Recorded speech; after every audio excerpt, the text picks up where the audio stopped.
Switch to me. Switch to me.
Mzansi, halala!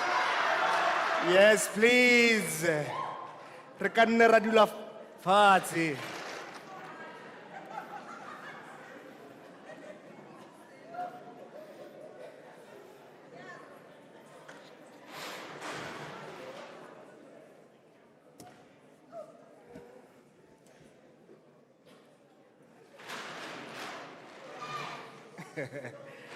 Dumelang.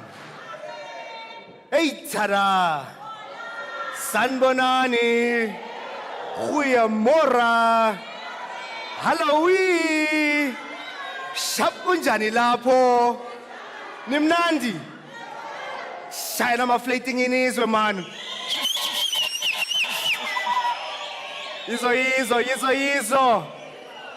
Ladies and gentlemen, dumelang. My name is Tebogo Mwalusi. I am the National Treasurer of RISE Mzansi. Kelidumedisa, I welcome you all here to Victoria Yards.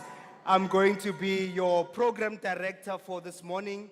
I look forward to walking this journey with you as we reveal the RISE Mzansi Johannesburg candidate for mayor, Mr. Lukhona Mnguni. Mr. Lukhona Mnguni. Anginizwa. Mr. Lukhona Mnguni. Rise, Lukhona, rise. Phakama, Lukhona, phakama. This is why we are here. We are here to send a message that we have finally found our mayor for the city of Johannesburg. And his name is Lukhona Mnguni. And today, you're going to be hearing messages from the national leadership of RISE Mzansi, from the national leadership of the Good Party, from all stakeholders, youth, women, business, and all other key stakeholders of Johannesburg. So we've got a jam-packed program. I ask for your indulgence, Kikopa, Remameleng, the people who are going to share the message of what is going to take to turn around Johannesburg. But I don't come alone. I am part of a bigger structure, Ribita, the NLC, the National Leadership Collective. It is the highest decision-making body of this organization called RISE Mzansi. So without further ado, I would like to invite out onto stage and into the room the national chairperson of RISE Mzansi. She is also the acting premier of Gauteng. She is also the MEC of Economic Development, Rural Development and Agriculture, Miss Vuyiswa Ramokgopa. Leadership idumela. Leadership idumela. Leadership idumela. Dumela. Yo dumela. Leadership idumela. Leadership idumela. Leadership idumela. Dumela. Dumela. Thank you very much. She comes out with the National Leadership Collective. I also want to recognize the leaders from the National Leaders Council of the Good Party. They also join us front and center. As you can look into the crowd, there are beautiful orange t-shirts to mark a very important partnership called RISE Mzansi and the Good Party. You are welcome, the good members. We love that you are here. Rise, Good Party, rise! Rise, the Good Party, rise! Rise, Good Party, rise! Allah, la good, halala. Thank you very much.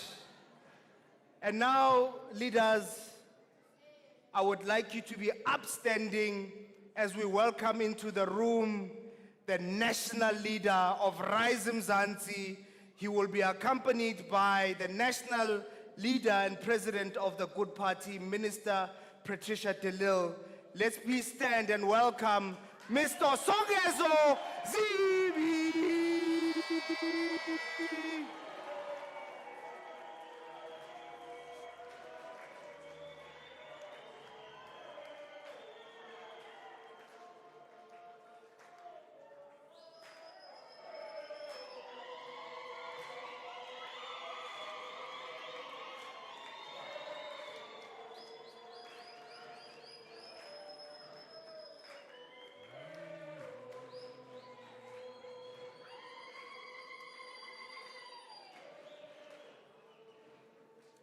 You may be seated. Thank you, colleagues. Thank you, leaders.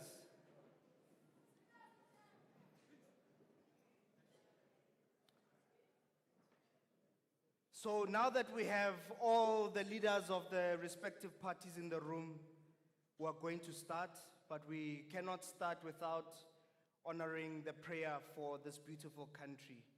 So if we can all stand and sing the national anthem, I ask that all gentlemen remove your hats as we respect this moment and sing the South African national anthem.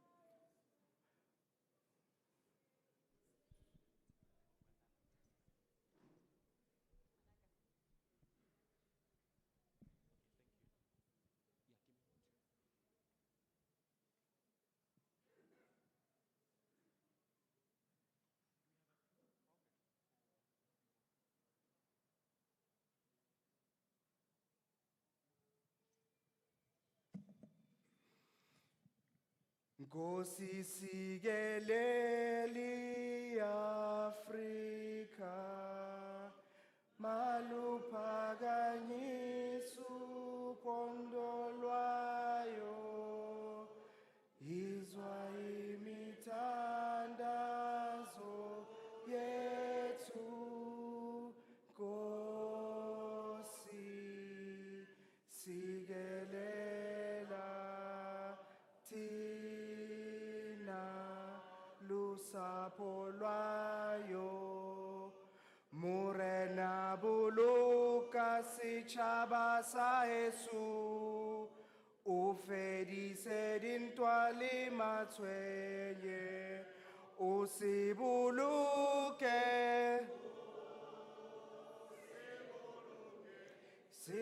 setšhaba sa heso setšhaba sa South Africa, South Africa. 80 blow fanonse yemel 80 deep devanonsie Warrens gewe gebektes van die kranse antwoord gee. Some forgot to come together, and united we shall stand. Let us live and strive for freedom in South Africa.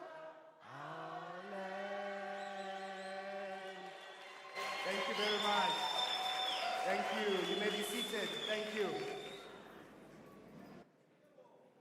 What a beautiful prayer. May we never forget to sing that song. Ladies and gentlemen, I welcome you again. We now start our official program to launch the mayoral candidate for Johannesburg, running under RISE Mzansi, Mr. Lukhona Mnguni. Today is going to be an exciting day. I hope those who are tuning in at home are watching this, excited by this moment. Dilo di tšhentšhile mo Jozi from today. We are going to see something different on the streets from today.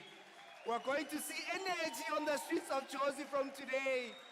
We're going to see a young leader on the streets from today.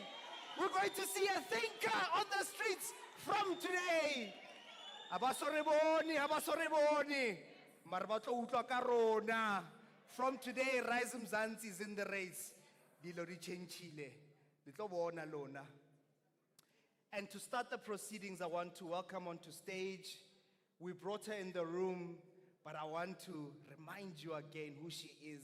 She is, at the moment, the acting premier of Gauteng. Aye for yeswa Chairperson mawasethanda sese of RISE Mzansi. Buyiswara Mukhupa. thandazani nonke. Aye for yeswa mawasethanda sese thandazani nonke. Baba Iesa mama thandazani nonke. Aye for yeswa mawasethanda sese. I rise, we rise together. We don't rise sitting down in this movement. Ke kopa le meng ka maoto. I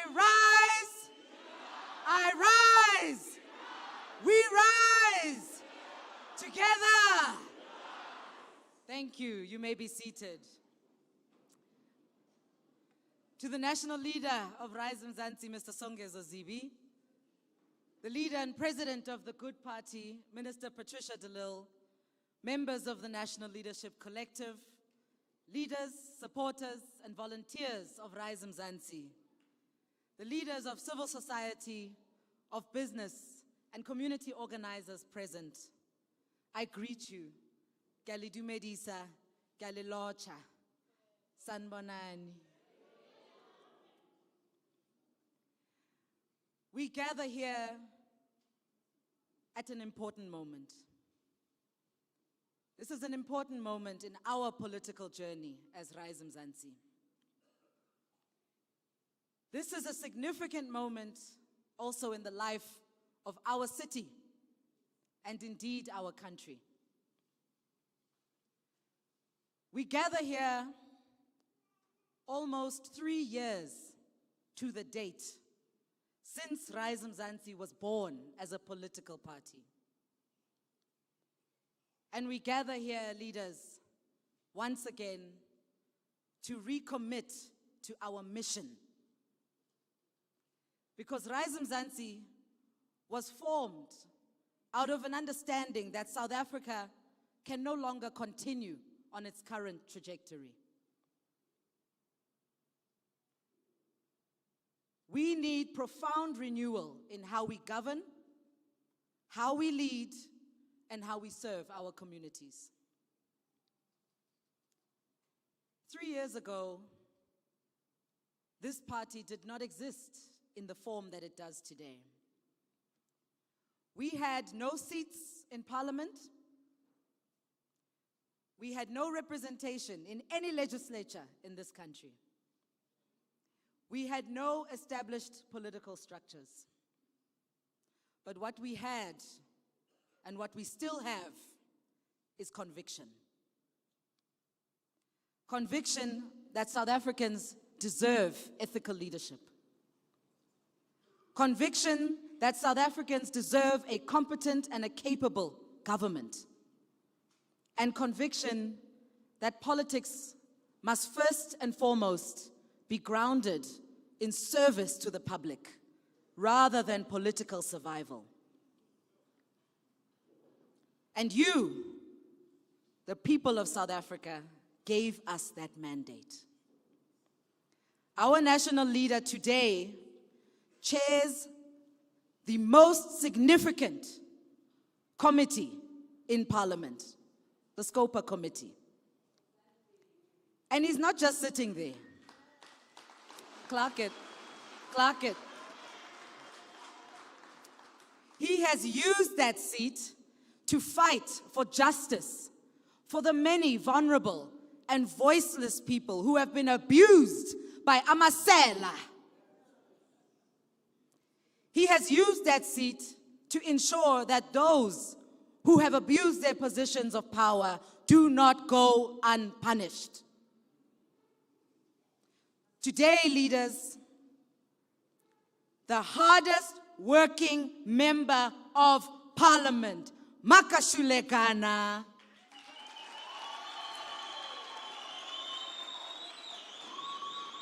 has single-handedly fought for the rights of all those who have been negatively affected by online gambling.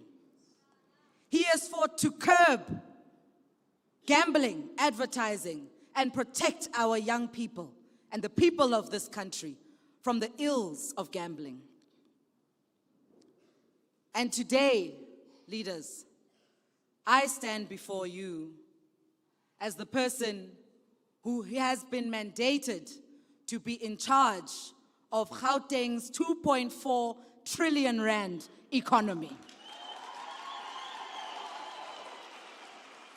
RISE Mzansi is not shouting from the sidelines. We are in government in this very province, in Gauteng.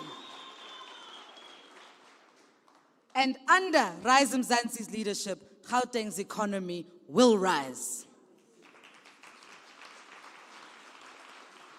And we will ensure, as we have already started to do, that anyone who dares to abuse state funds, who dares to abuse their oath of office, who dares to abuse the positions we have entrusted them with, is never shielded from consequence. Leaders, do not be misled by anyone who will tell you that RISE Mzansi is a small party. RISE Mzansi is not a small party. RISE Mzansi is a new party with new ideas and new leaders who are going to take this country forward.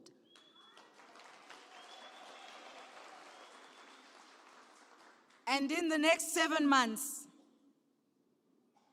RISE Mzansi will be the party that will be leading the coalition government in this very city of Johannesburg, where we stand today.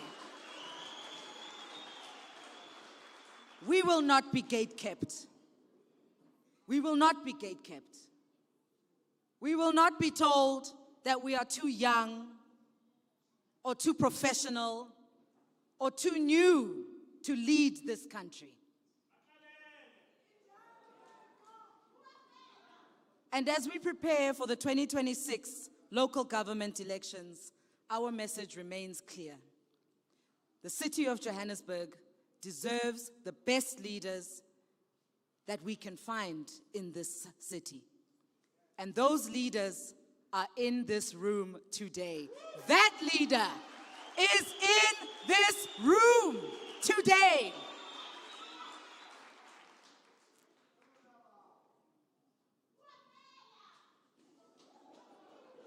These may well be early days in our movement, but they have already demonstrated something very important, leaders.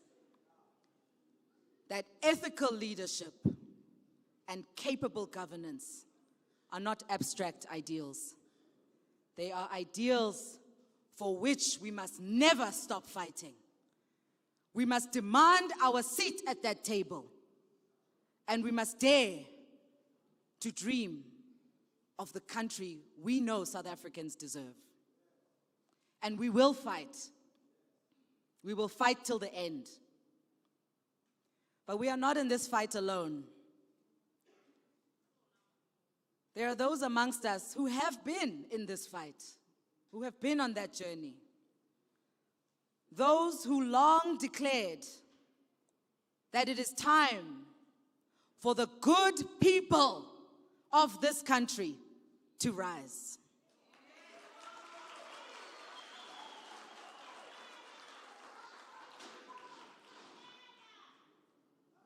The relationship between ourselves as RISE Mzansi and the Good Party does not begin today.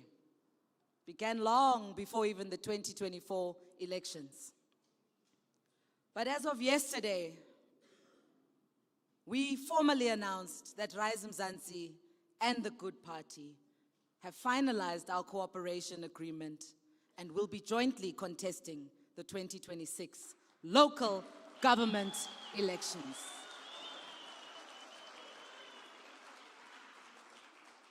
I therefore have the pleasure and the honor of introducing a leader who has been consistent in her fight, her lifelong fight to restore ethical governance to this country of ours. A leader who has stood as a lone voice of what principled ethical leadership stands for in this government and in this country. A leader who today, in the year of our Lord 2026, remains the only woman leading a political party in the national parliament of our country. And a woman who inspires me greatly as a leader in this country. So leaders, residents of Johannesburg, please join me in welcoming to the stage our favorite auntie, the national leader of the Good Party, Minister Patricia de Lille.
Amandla! Amandla! I greet you all in the name of collaboration and standing together for the sake of our country. And so it's my pleasure to be here today to endorse a young leader in our country that we want him to lead this great city of Johannesburg. And it's possible. Anything in life is possible if you are prepared to work hard and work damn hard, you can achieve it. Now, I long respected him for his seriousness. He can be very serious. Now, he understands what it means that it is a privilege and it's a duty to serve our people. We are no longer having leaders that are prepared to serve. We no longer have leaders who are prepared to lead. We've got rulers. They want to rule us. And we must turn that around. I know him as a political commentator, but he's been consistent in what he was doing. You know, there are many political analysts today. Some of them just wake up in the morning and declare themselves an analyst. And then analyze what they've seen on social media. No, not Lakonya as an analyst. He reads, he researches, he's objective. I don't know where they find these analysts every morning and every night that you see. But now he's so brave. He's putting up his hand. He's putting up his hand from a young generation and say, I want to serve. And as they say, cometh the hour, cometh the man. That is what it is. Or shall we say that this moment finds this person. So, you know, I spent my life fighting for this country, to liberate our country from the evil past of colonialism and apartheid. And for all of those years, my family made sacrifices so that I can live my conviction. And today, we say we are free. And we must never forget the past. We must honor the past.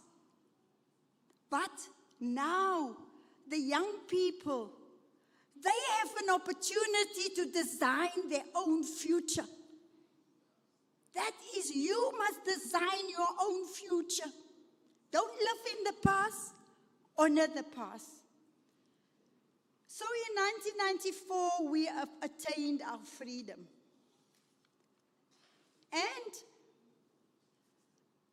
we then committed to continue to serve and to fight for the rights of every South African.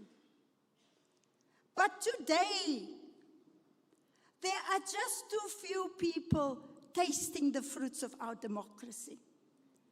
Some, democracy for some, not democracy for everyone. And we need to fight, continue to fight, that more people in our country can taste the fruits of our new democracy. We're celebrating 30 years of our new constitution. And all of those beautiful rights in there. But the lived experience of our people is not the same. So as we celebrate our new, our 30 years of our constitution, South Africans, those rights in the constitution will remain just rights on paper. It is our duty to claim those rights. They're not just there for paper. We must claim those rights. And then we will change the lived experience of our people. You know, sometimes people ask me, now why do you work with the ANC? After you've exposed corruption, blew the whistle on the arms deal 28 years ago. And still today, we have not seen justice. Hopefully next year, the trial will begin. And as the first witness, I've been called several times. And then I said to the Billy Downer, the prosecutor, I will say to him, "Hey man, these people, I don't believe they're going to find another card." But my response has been that I can serve my country in any capacity. And in my lifetime, I've been privileged to serve in all three spheres of government.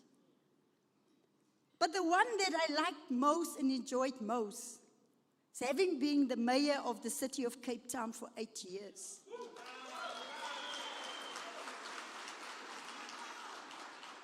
And what I learned being a mayor is that the problems of our people at local government knows no political affiliation or color.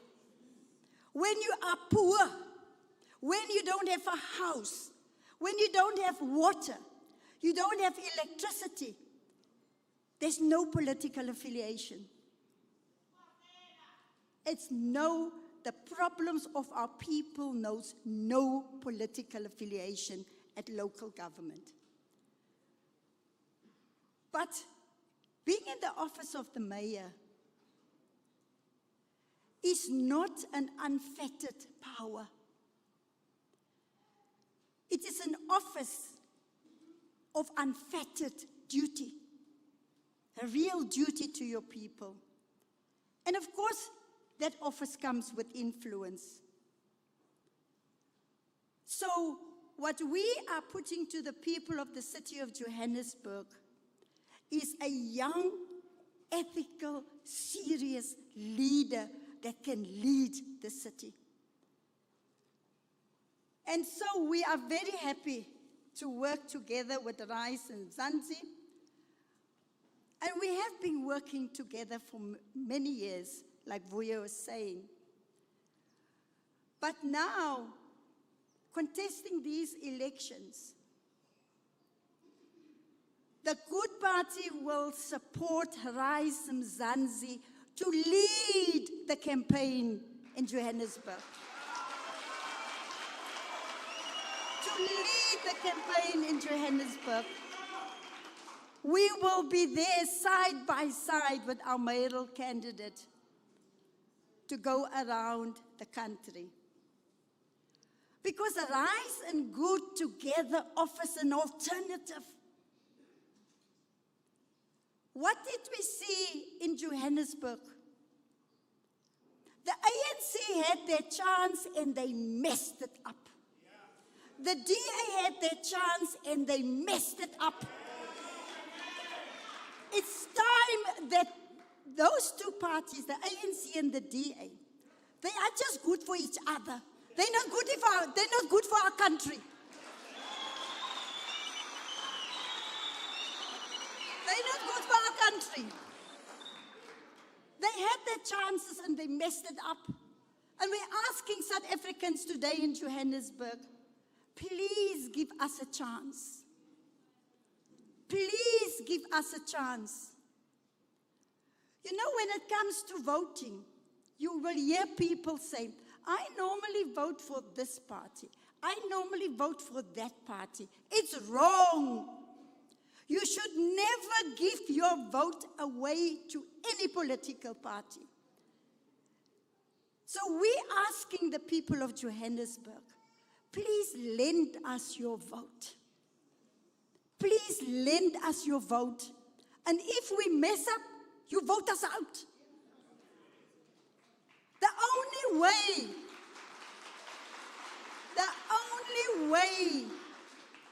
you can get rid of the mess in Johannesburg. Brothers and sisters, we live in a democracy.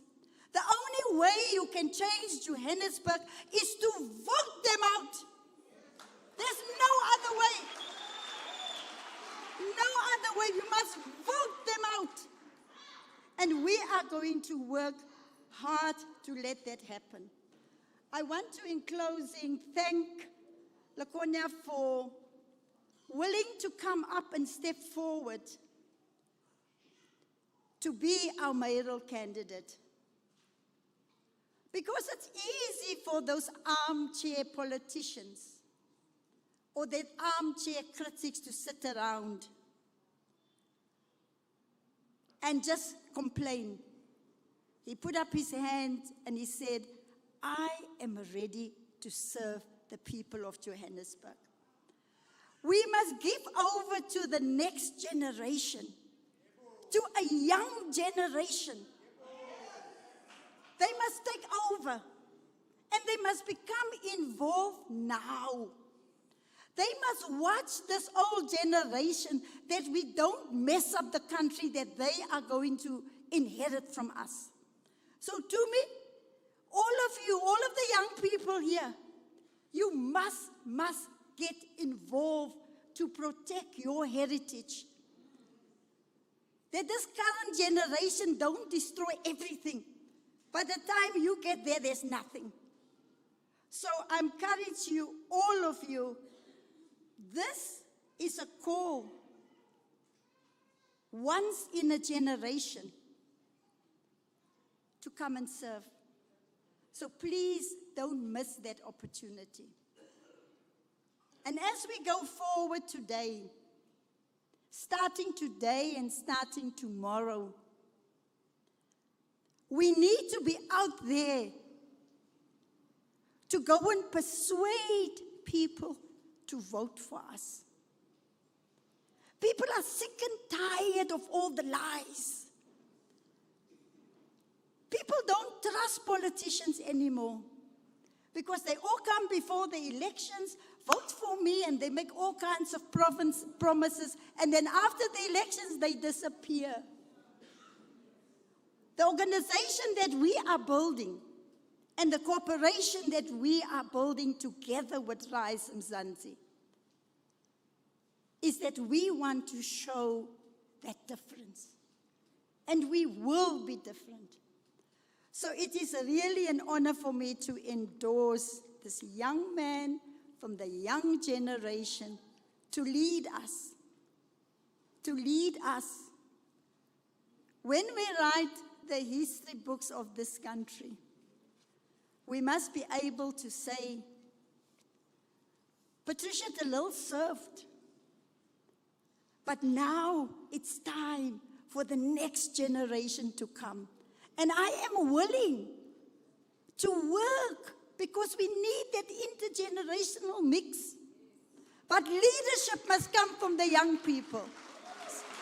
Young people must lead us. Please, please, young people, you must lead us in this country. You can do it. And may God bless you. Thank you.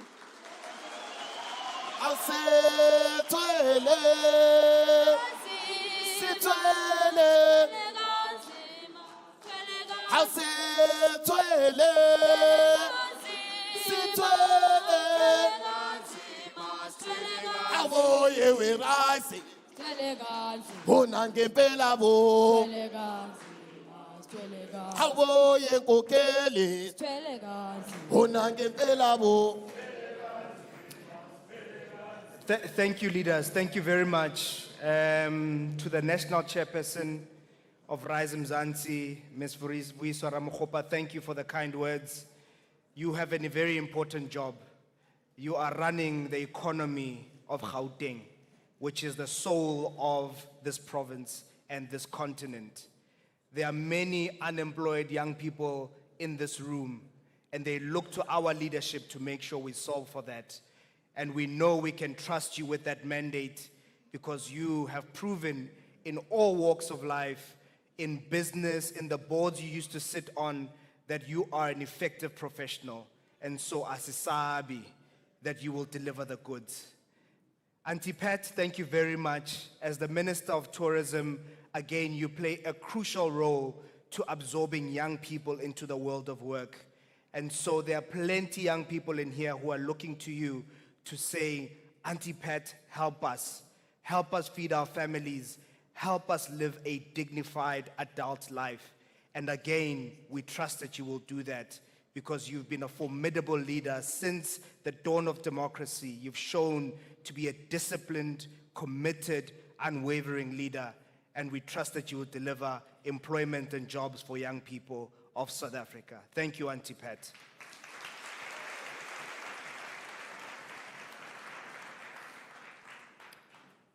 Not too far from here is a school that I went to, Basibitsa Sacred Heart College.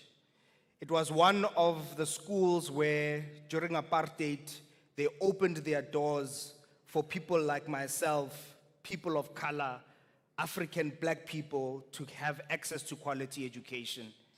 And it was at that school that we learned politics, where we saw black dignity, where we saw black excellence, when we saw black community.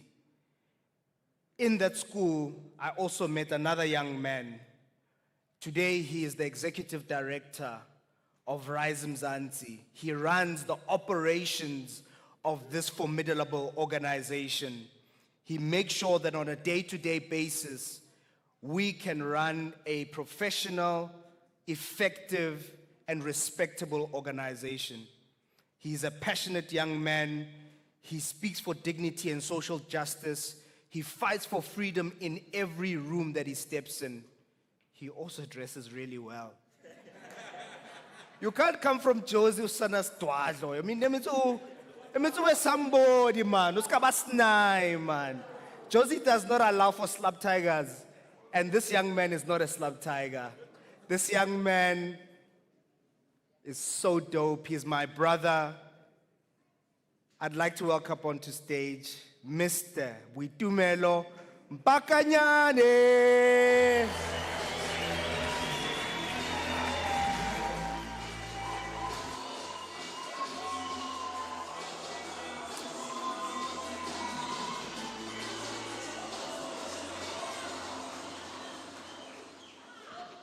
Phansi ngamasela phansi. Phansi ngamasela phansi. Rise Mguni rise. Rise Joburg rise. Leaders, what a privilege it is to be with you here today. And Iseba she. Blixem. Josie, Mzansi, leaders, friends, my job today here is an easy one. It's an easy one because my responsibility is to introduce one of my favorite South Africans. But before I do that, I want to remind us of something, Mzansi, Josie. I want to remind us that there comes a moment in the life of every nation, every city, where ordinary people must decide whether or not they want to simply witness history or shape it. Not politicians, not celebrities, not the wealthy, not the connected. Ordinary people like you and me. People with jobs to get to in the morning while raising children. People running small businesses while trying to survive crime, load shedding, unemployment, and rising cost of living. People who still carry the hope for this country, for this city, even when that hope becomes difficult. Because the truth is, Mzansi, all any great movement in history has ever needed is for ordinary people to choose to do difficult things. Mzansi, when ordinary people refuse to accept that decline is inevitable, when ordinary people decide that their communities are worth fighting for, when ordinary people step forward, not because they believe they are perfect, but because the moment demands courage, Mzansi. And that's what RISE Mzansi believes at its core. We believe that leaders already exist amongst us, in our neighborhoods, in our schools, in our places of worship, and our civic organizations, in our families, but most importantly, Mzansi, in our communities. We believe South Africa is full of excellent but ordinary people capable of rebuilding this country. People who care, who serve, who show up. People who believe that ethics still matter. People who still believe that dignity matters, Mzansi. People who believe that South Africa is worth saving. Because RISE Mzansi doesn't exist for faceless elites. It exists for Didintle, Kwena, Pahamo, Zandile. For Ntsako, Megan, Armand, and Tiamo. For Pierre, Mbali, Marang, and Zuleika. Everything we do for you, Mzansi. For the mother waking up before dawn to commute 6 hours to get to work, or the young person searching for opportunity, and the entrepreneur trying to create jobs despite every single obstacle. For the pensioner who simply wants safety and dignity, or the teacher buying stationery out of her own pocket to build the next generation. What about the volunteer cleaning a public park because nobody else will bother? For the millions and millions of South Africans, Mzansi, who hold this country together on their shoulder every day without recognition.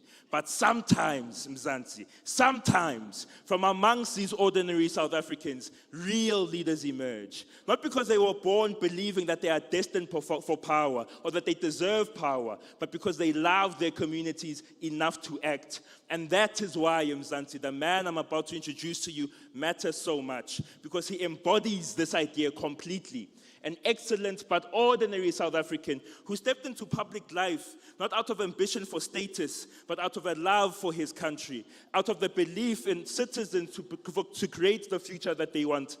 Before politics, he was already what so many of us aspire to be. He's always been thoughtful. He's always been ethical, passionate, and disciplined. But most importantly, Mzansi, always been committed to excellence. But when he looked around at the condition of the country around him, he made a decision that defines leadership. He decided he can no longer stand on the sidelines. He chose to act, he chose to serve, but Mzansi, he chose to lead. Not because it was easy, not because it was fashionable, and definitely not because of any guaranteed outcome, but because he believed in a South Africa that deserves better. He believed that ordinary people still have the power to build that better future. In a political culture too often dominated by ego and noise and spectacle, this particular South African Mzansi represents something completely different. He represents calm, integrity, and competence. He represents humanity, Mzansi. He reminds us that leadership is not about being the loudest person in the room, despite how loud I'm being right now. It's about carrying the hopes, the dreams, and the aspirations of ordinary people, Mzansi, with the seriousness and care that they deserve. And perhaps that's what gives so many people hope when they encounter him, because they see themselves in him. Not a distant political figure or some manufactured personality, Mzansi, but proof that ordinary South Africans can still rise to do extraordinary things. And that ultimately is the promise of RISE Mzansi, that the future of this country will not be built by political saviors or for people who promise us a future that they won't even be here to see, Mzansi, but by ordinary, excellent people who love this country enough to fight for it. And about to stand before you is one of those people. So Mzansi, let's rise as we welcome the national leader of RISE Mzansi, the chairperson of the Standing Committee on Public Accounts, the protector of the public purse, one of the most powerful and brave men I know, Songezo Siphiwe Zibi.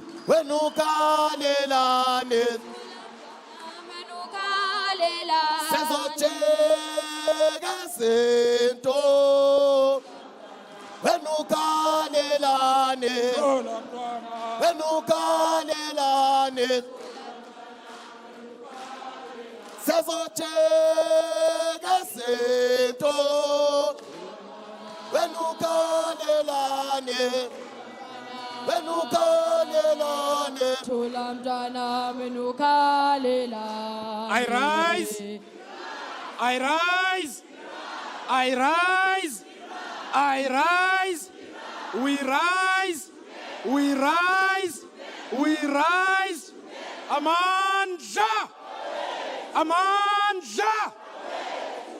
Thank you. To me, I was wondering who you're talking about there.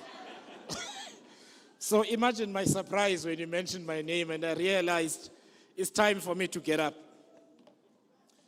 Thank you very much. Let me welcome my colleagues from RISE Mzansi, from the Good Party, and say all protocols observed, because they've already spoken here, so I'm not welcoming them into the meeting.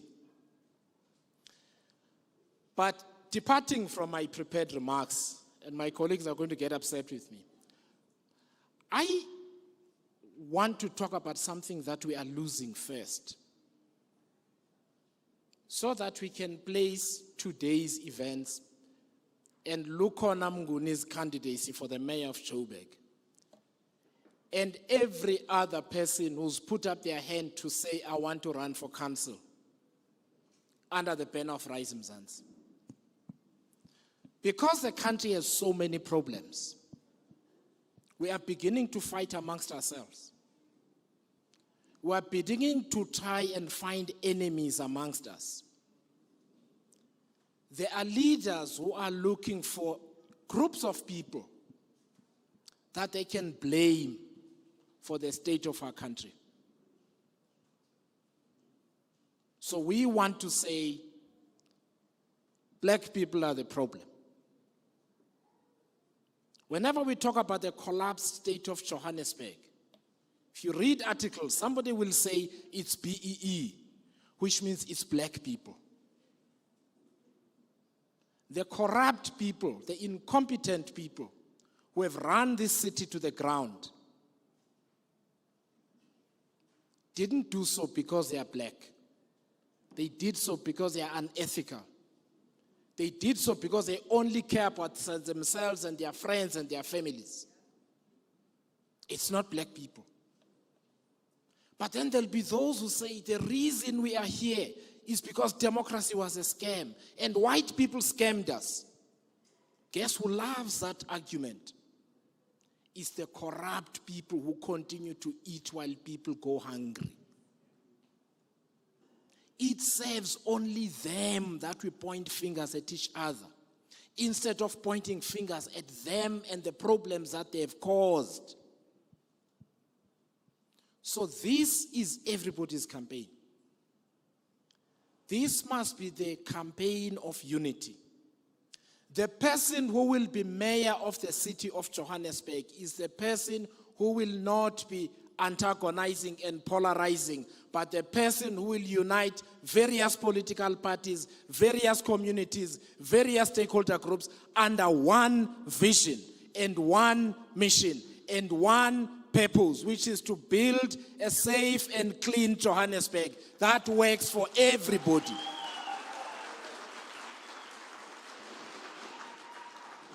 There are those who want to convince us that non-racialism is dead. It's not. We need to fight for it because it is based on values. It is based on ethics. It is based on playing the ball, not the man. It means whether you are black or you are white, you can fight racism. It means whether you're a man or whether you're a woman, you can fight sexism and misogyny. That's the kind of campaign that we need to build. That is the kind of society that we need to build. And so it is important that we never ever forget that the way the corrupt get away is to divide us and to remind us what the differences are between us, rather than the things that should unite us. So we must remember that. But today is a good day. Today is a great day. Today marks a turning point in this election and in the future of the city of Johannesburg. Where I come from in the Eastern Cape, they say, "Kwandonga ziyaduma kwele ndundu." If you were worried that your dreams of a great future would rest on the shoulders of someone way past retirement age, worry no more today. If you were pained that bright, talented young people who can articulate their own vision did not want to step forward and lead this great city, then today your pain will turn to hope. If you had a knot in your stomach that to get a functioning city, then you will have to swallow a little bit more racism, a little more denial of genocide, a lot more hostility to the very idea of prioritizing the poor and marginalized. Then your deep fear must turn to great hope today. Today we get to show that we do not have to leave our deeply held values about justice at the door so that we can get someone who promises to do the bare minimum, but cares little for justice, for equality, for the empowerment of women and of marginalized black and brown people. Today we get to show that you can have youth, intellectual depth, deep knowledge of government and our political system, and a personality that is uniting, and then still be able to deliver an exciting vision for South Africa's shining light on the hill, the city of Johannesburg. I want to be frank with you. Until today, the Johannesburg Mayoral candidate has been fronted by two people way past their prime, selling us a dream of days gone by instead of what can be, fighting factional battles from their time in the Democratic Alliance. The city of Johannesburg does not need that. This is the old politics we need to bury 6 feet under. The politics of we used to do it like this 20 years ago, we will do it the same way over the next 20 years and it will work. No, it will not work. Johannesburg is a city of dreams. It is a city of the young. It is a city of students. It is a city of young professionals. It is a city of young families setting out in life. It is a city of young entrepreneurs with groundbreaking ideas that need leaders who are on the same wavelength as they are. Yes, this is not about ageism. We love our senior citizens and we want a high quality life for them. But our country will not make the quantum leap it so desperately needs when it is led by people who cannot fully operate a smartphone because their brains are wired for the fax machine. We live in a different time. We live in a different time. For those who are too young to have witnessed the change from 1999 to 2000, we had a minister of what is now the Ministry of Technology who called it the 2YK problem, not the Y2K problem. That's what can happen. So now is the time for new leaders. Now is the time for new ideas and a bold new vision. Now is the time for an impatient but thoughtful radicalism to infuse a sharp sense of discomfort in a system that has long tolerated the old ways of the establishment. Now is the time for a safe and clean Joburg. Now is the time for a new beginning. And it starts now.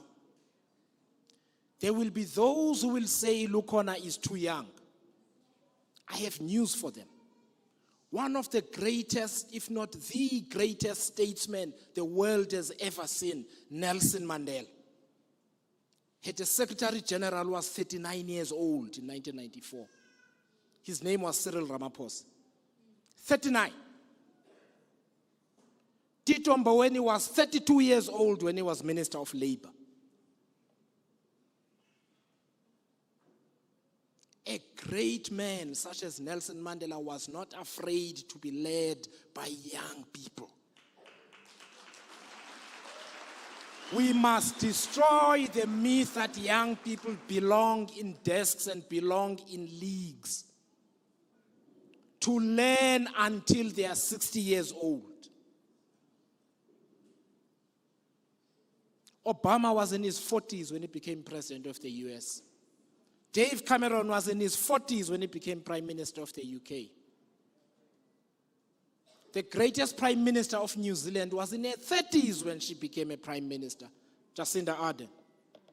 We must not believe the lie that young people must wait a lot more years. The time for young people to lead is now. The time for young people to lead was yesterday. It was last week, it was last month, it was last year. It was over the last 10 years already.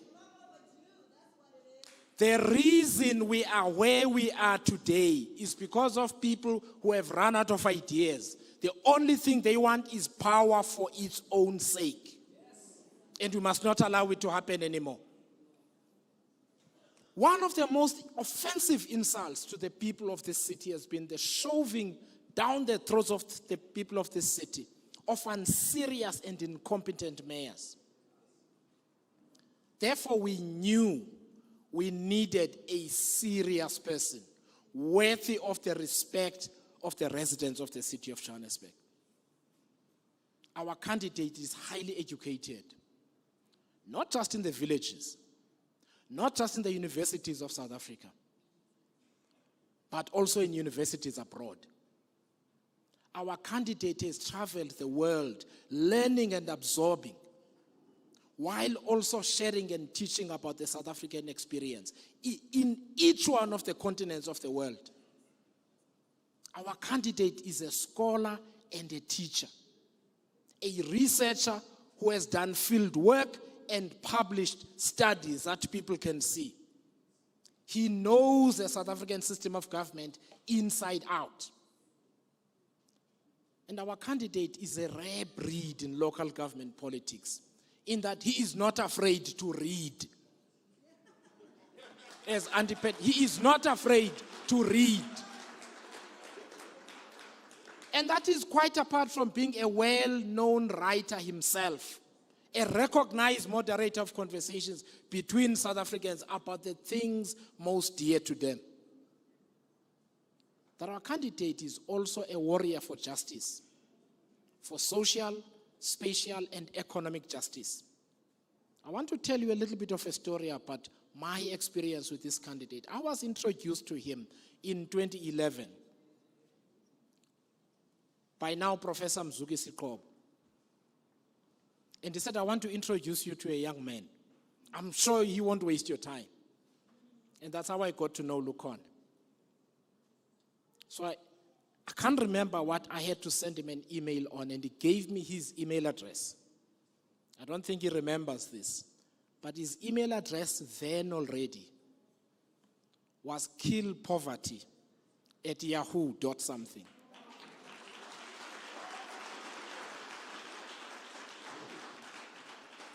And he was in his early 20s. That's what drives Lukona every day. That's what makes him angry. That is why he understands that corruption is not a victimless crime. It causes and deepens poverty and suffering. He is an internationalist who is as articulate about the issues of the inner city of Johannesburg as he is about the plight of Palestinians under Israeli apartheid occupation and genocide, or the Congolese who suffer under a different type of genocide driven by their own corrupt political leaders and global greed for minerals. He can walk and chew gum at the same time.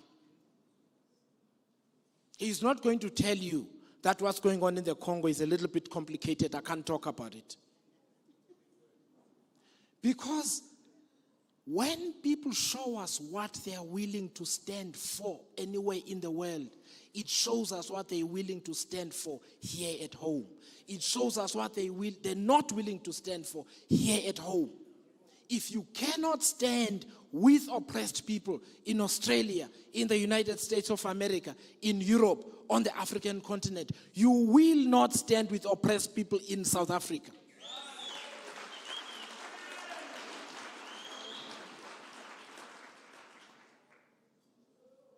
So that is why we have respected the people of Johannesburg by bringing them a mayoral candidate worthy of their time, worthy of their attention, worthy of their votes, and worthy of their confidence.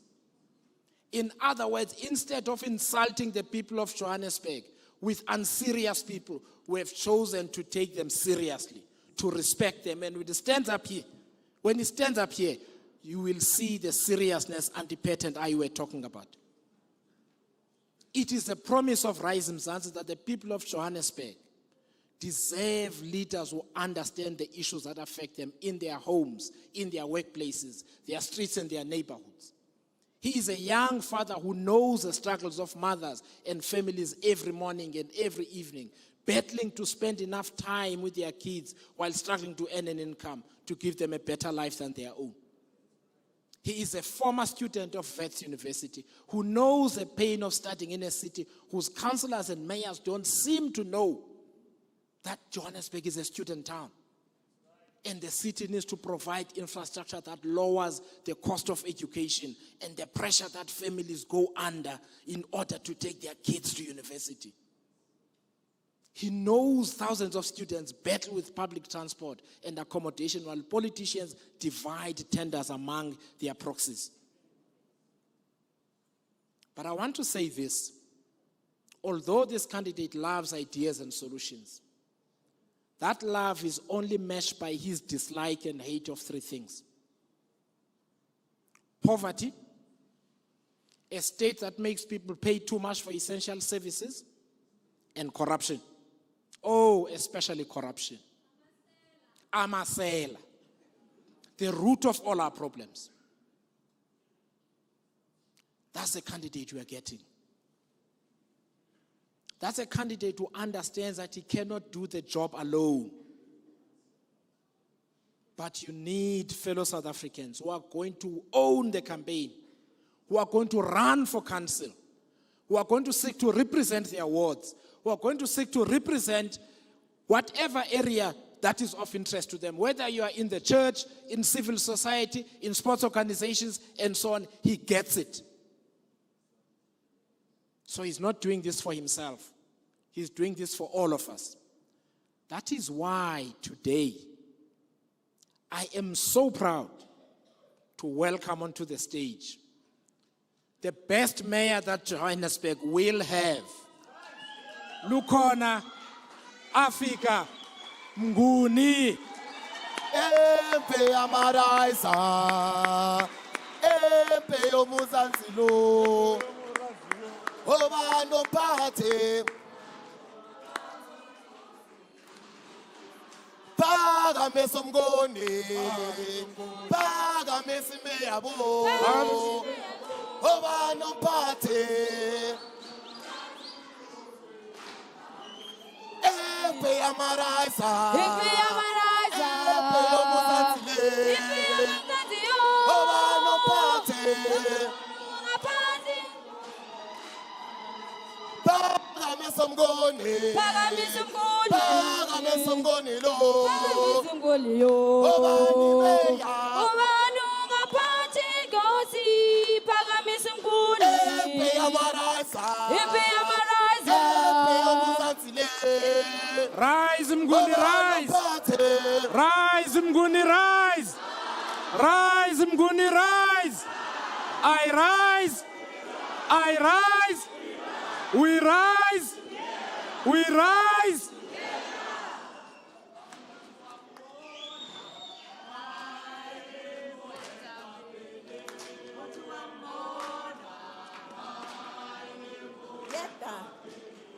Mutu wa mod.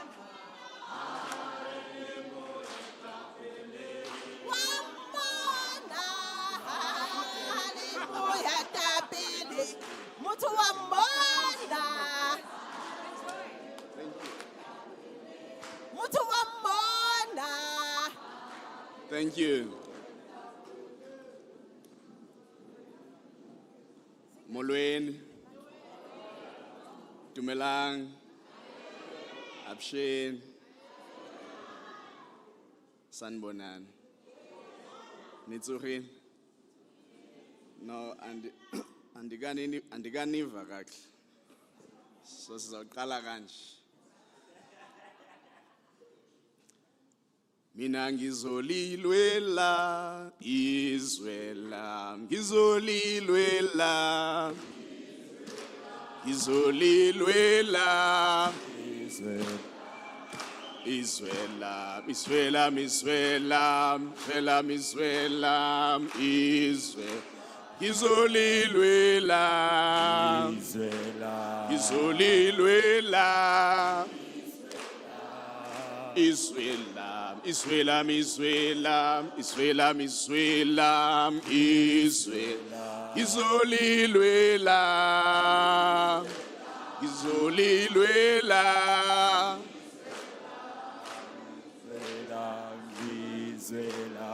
ngizolilwela, ngizolilwela, ngizolilwela,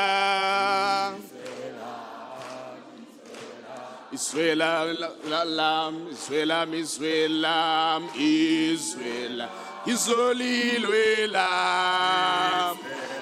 izolilwela, iswela, iswela, iswela miswela, iswela miswela,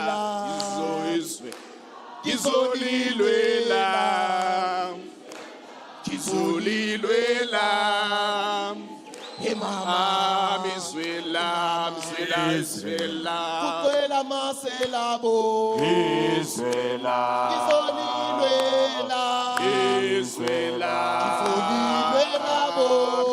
Miswela. Hey mama. Hey mama. Iswela kukwela masoela Iswela kukwela makolabo Iswela kukwela maselama Iswela Iswela Mbopha Amandla Hawethu, Amandla hawethu. Amandla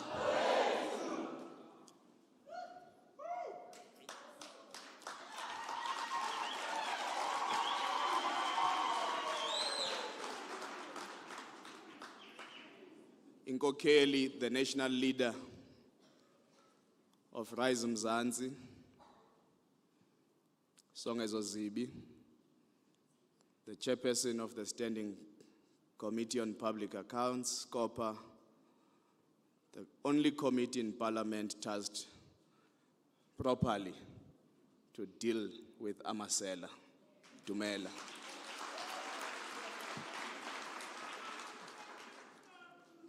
The leader of the good party, the boxer, taught us how to fight, Minister of Tourism and Pet, Patricia de Lille Molo. The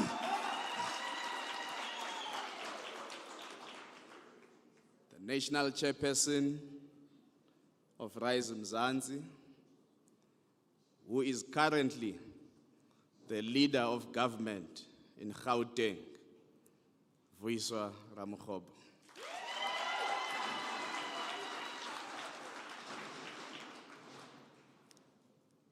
I also see the good MMC from the city of Tshwane, Dumela.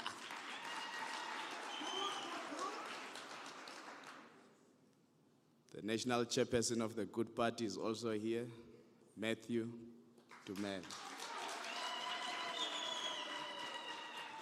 And all the leaders of the two organizations. So before I proceed, let me just state that in this room, there are leaders who are governing in all three spheres of government.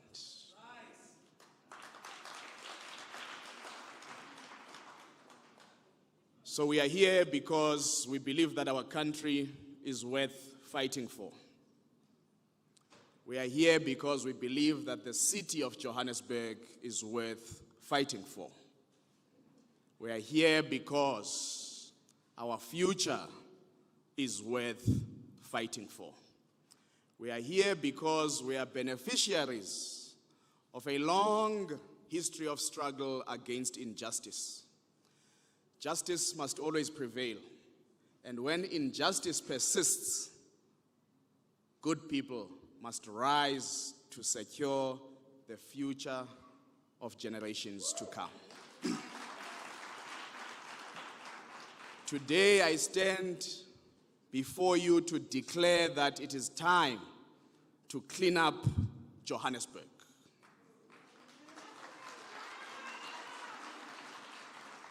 We must clean up the physical infrastructure as much as we must clean up the corruption and criminality in the city. But we must also clean up the soul of this city and return it to its residents so that we can all live dignified lives.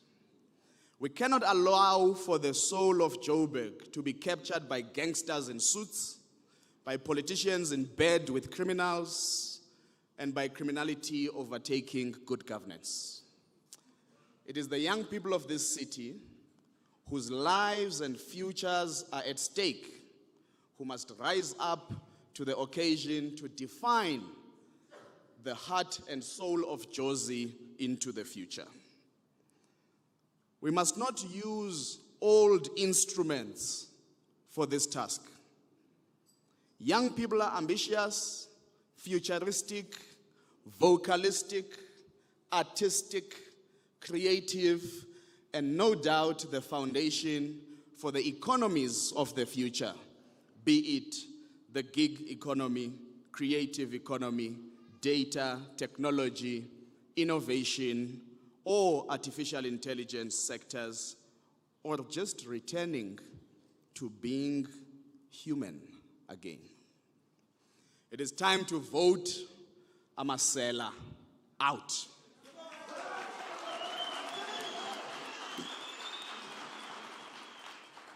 We must be intolerant and very confrontational towards lamasela afuna ukweba ilizwe lethu. Siyawazi lamasela, siphila nawo in these streets of Joburg. Niyabuza, who is Amasela? Amasela are the thugs inside council, in the administration, and on the streets. They steal, and at times they are simply too incompetent to do their jobs. Today we declare that we want a safe and clean Joburg. We want this from Orange Farm to Lenasia, from Kensington to Yeoville, from Hillbrow to Melville, from Cosmo City to Randburg, from Sunning Hill to Diepsloot, from Ivory Park to Waterfall. Siyeze Alex sizoba phakathi eGomora. We are simply not safe in Joburg. We are terrified to walk the streets even in broad daylight. Someone in Kensington once told me they had a stray bullet go inside their home through the roof. His fencing and gate could not make him safe. Driving at night has become a source of danger in Joburg. Criminals are taking over our lives. The solution is not just more patrolling by JMPD. We need public spaces that are well lit, an environment that is maintained, a social fabric that is rebuilt, and a city that works for all communities. We must build bridges, not just of safety, but of spatial development, of inclusion, of solidarity, and most importantly, of a more humane Joburg. This campaign we are launching here today is a people-to-people campaign.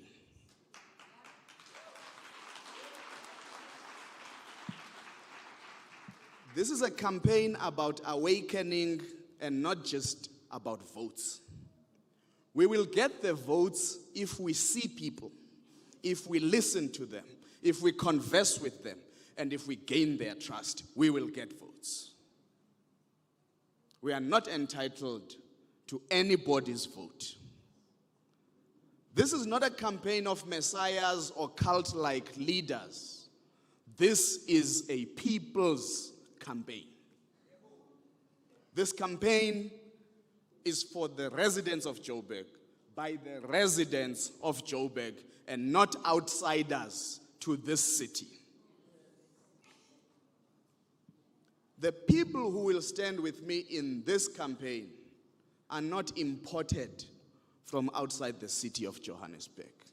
They are also not recycled. We are not about the past, but we are about the future. We are here to innovate the Joburg we want to live in, the Joburg our children deserve to grow up in.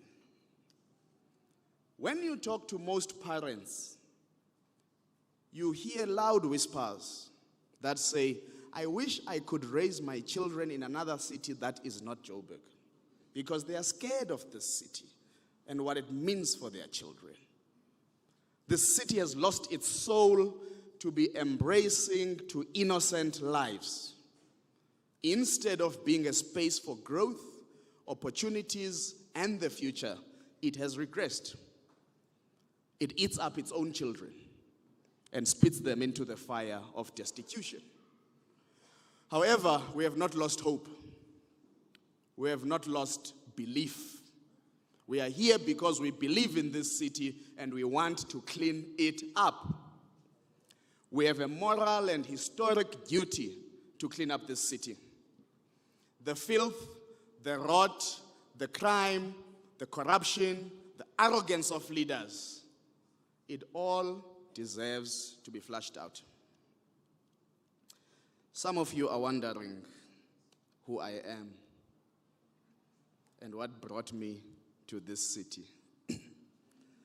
Mna ndingulukhona Mnguni, ndingumthembu, uqhudeni, umvelase, ungoza kamkhubukeli.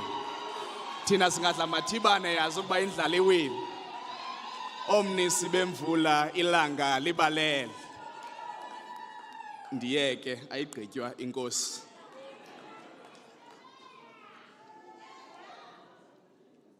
I chose this city and I love it. I arrived here in January 2007 as a student on a Translux bus with a bag and a lot of dreams. At that time, there were no Ubers or Bolts. You had to scout for a Rose taxi at the park station. My home became the infamous Labori village in Auckland Park. Then I was 17 years old. Today I stand before you as a seasoned and well-decorated 36-year-old resident of Joburg.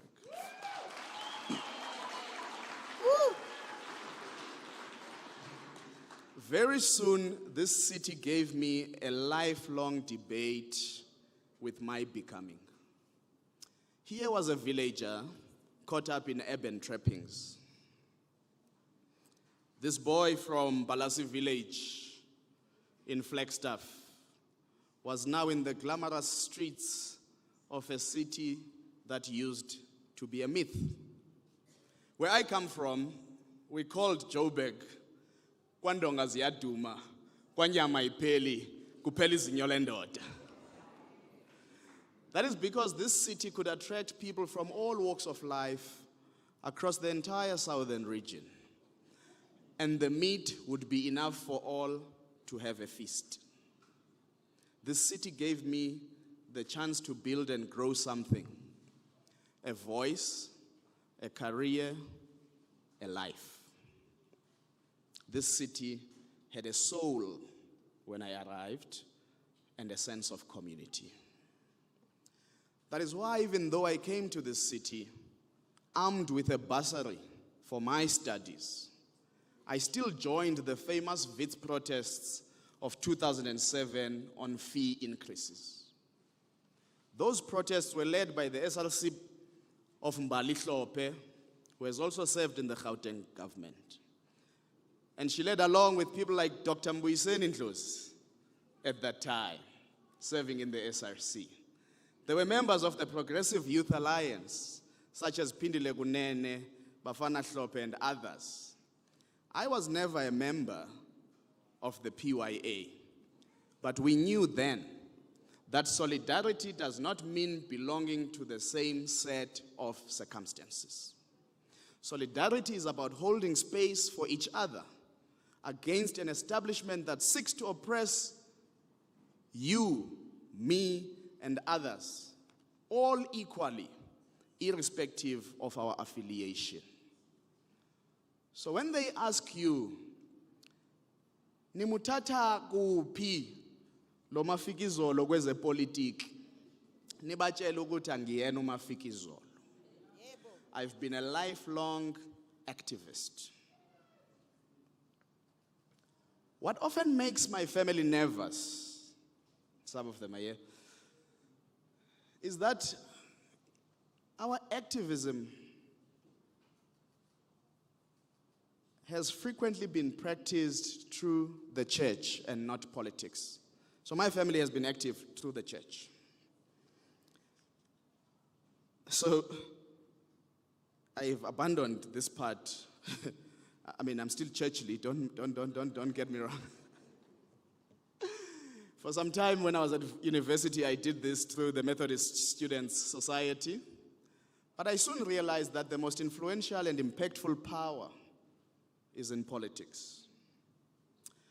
Thus, from 2009 to 2011, I dedicated my time to the Congress of the People. And we had robust debates even then, but I didn't know Aunt Pat personally. But herself, Tateli Kota, the late now, then leader of the DA, and Zumbizaga, were debating about the realignment of South African politics. I don't know if you remember those debates, Aunt Pat. As young as I was, I knew this country needed new politics and new leaders.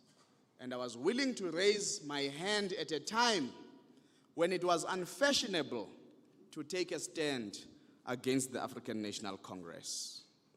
COPE was my first political home. So nibatshela ukuthi angiyena umafikizolo kwezopolitiko. Yebo. Some of those who are now political loudmouths against the failing politics of corruption either kept quiet or were very loud in insulting us back then. Some of them even went to a SASCO Congress to pass undemocratic resolutions to frustrate the registration of COPE student movement on university campuses led by SASCO. We defeated them. Sibuyile ngo. We are going to defeat them again. Answer. Some who are now so loud against wrongdoing in government have even had to publicly apologize that they were misled at the time. Some of them are still not being honest. They are simply trying to game the future and their place in it. Fake apologies. Politics should not be a game. It should be a noble calling to serve society to the best of our abilities. Everywhere I have been, whether the higher education space, in civil society, in broadcasting, or in my public commentary, I have sought to be robust, truthful, courageous, and unwavering in my convictions about the future we deserve as a country. I've always carried the clarity of mind that I will serve my country to the best of my abilities, and no one shall dare dictate how I serve my country. Yes.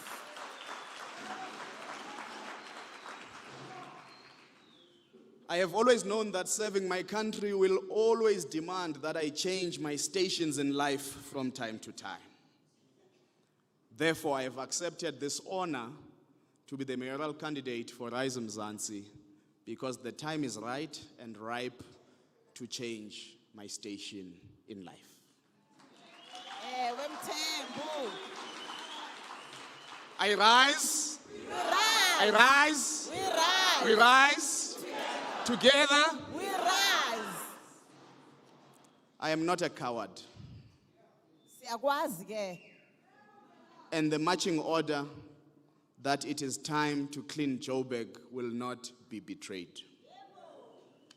The calling for new leaders will be fulfilled, and the promise for a safe and clean Joburg will be realized.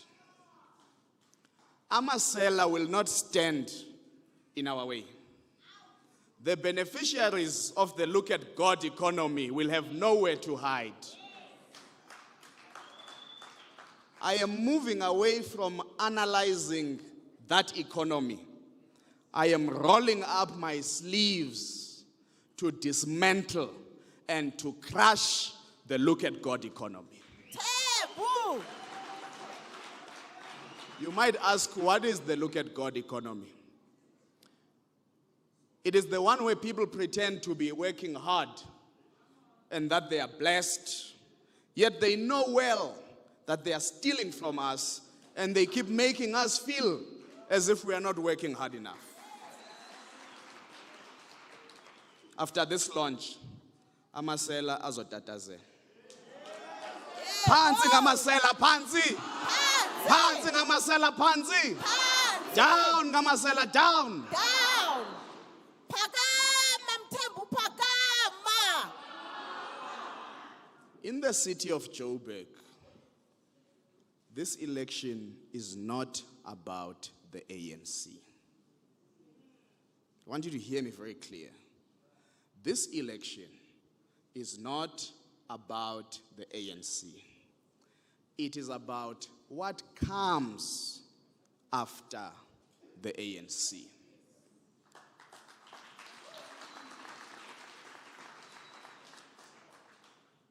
We can fold our arms and allow anti-transformation forces to consolidate ground, or we can place our hands on deck to defend the promise of our democratic breakthrough.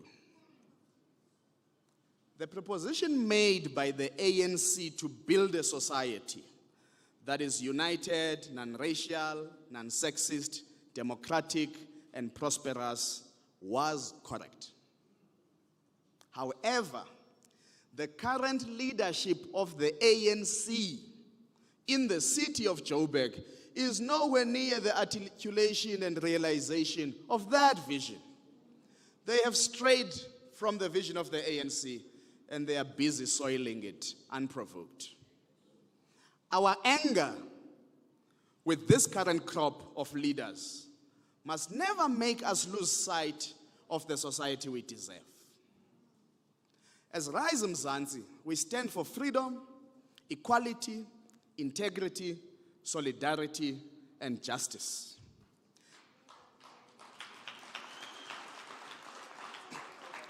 These pillars are our guiding light to achieve a South Africa that is safe, prosperous, equal, and a united nation, and we want to achieve this in one generation. I want to implore you leaders who are now my comrades. Yes, you are my comrades.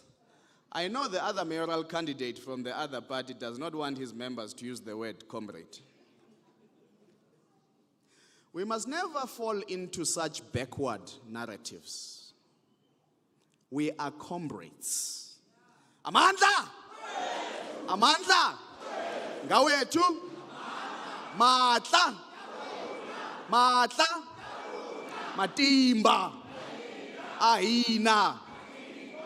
We must affirm that we are comrades. Leaders, we have had people use the phrase "amaqabane kaThambo" in a way that almost insults those who support or vote for the ANC. We must never do that. We must never do that. It should be an honor to be referred to as iqabane likaThambo. And I'm not saying this because I'm from Flagstaff. He was from Bizana. Hint, hint. To be called iqabane kaThambo should be an act of solidarity with our history of struggle. However, these ones in the city of Joburg who claim to be amaqabane kaThambo are not worth the salt that Tambo was. Because Oliver Reginald Tambo is one of the greatest contributors to our liberation struggle. He is the foundation of our constitutional democracy. We should never, ever drag him into politics of insults. In fact, I want to declare that mna diliqabane likaThambo.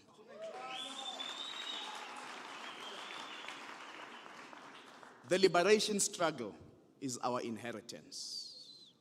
We remember the likes of Dennis Goldberg, Andrew Mlangeni, Ahmed Katrata, Ruth First, Yusuf Dadu, and many others who bestowed upon us this heritage that allows us to stand firm and declare that it is time to clean Joburg.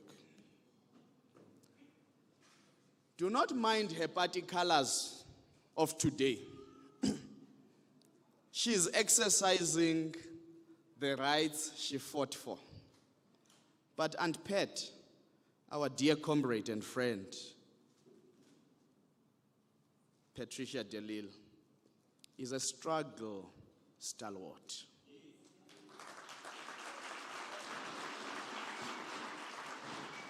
She fought for this country to be liberated. Singamaqabane kaDe Lille. We thank you, Aunt Pat, for your continued commitment to liberation, for spatial justice, and for uncomfortable truths. You stood tall, blowing the lid of the corruption of the arms deal. In fact, some of those you stood with had to go into exile in a democratic South Africa. Not many wanted to be associated with you in those days. We know your political consciousness is deeply rooted in the PAC. When we say izwe lethu iAfrica, we are not insulting anyone, but simply affirming that this is our land. And the land question must be answered. And Pat, where are your comrades? In this election, we must carve out an alternative home for all the people who want to see this country work and deliver justice to those who were oppressed by the colonial and apartheid regimes.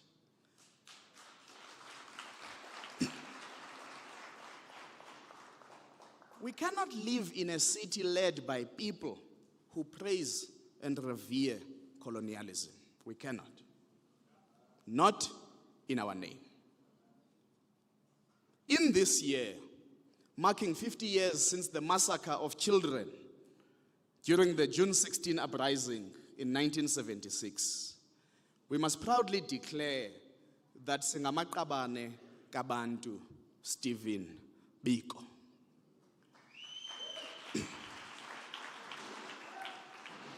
We are the beneficiaries of the work led by Abo Nkgopotse Tiro, Hector Peterson, Dr. Mampela Rampele, Strini Moodley, and Josie's living icon, Seth Mazibuko.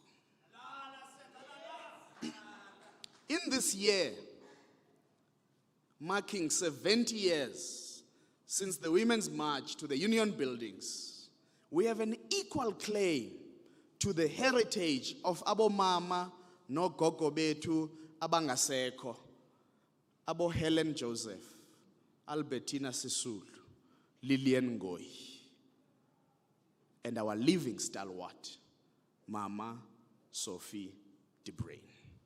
And wherever you are, Mama Sophie de Bruyn, just know that we cherish your contributions.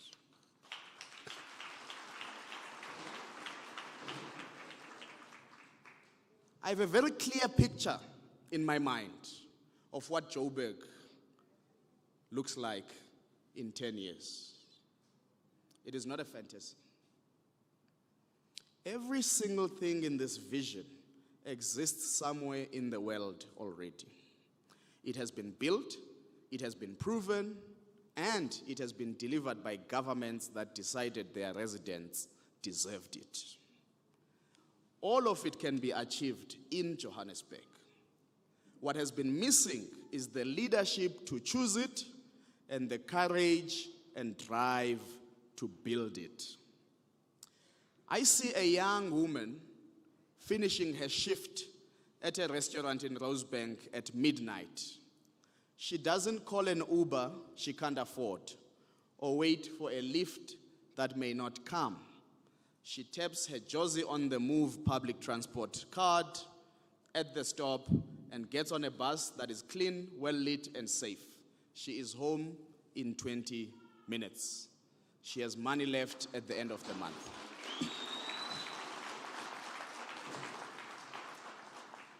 I see a small business owner in Fortsburg opening his stall at 7 in the morning and trading until 9 at night. Nobody harasses him, nobody confiscates his goods or threatens him with bylaws he doesn't understand. The city helped him to register, gave him a proper trading space with water and waste collection, and got out of his way. His block is alive until late.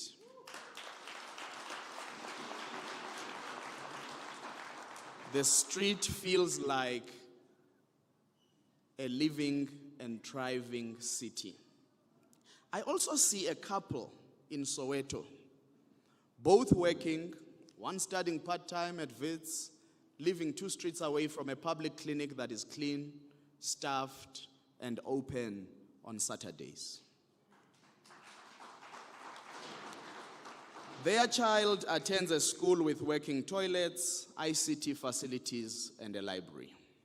They pay their rates and feel for the first time in their adult lives that they are getting something back from the city.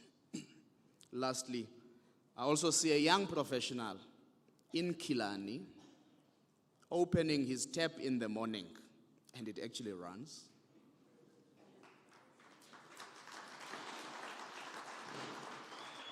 And this tap has been running every morning for 3 years straight. We will achieve that. That's our commitment. And he can comfortably work from home because there's no fear of cable theft or a stolen mini substation. He is still paying his rates, but he has stopped thinking of them as a tax on disappointment. He is thinking about buying the flat he stays in. There is also a developer somewhere in Waterfall who has been told by the city that his new mixed-use development must include affordable rental units for the people who will work in it. The cleaners, the baristas, the security guards must be able to live in Waterfall,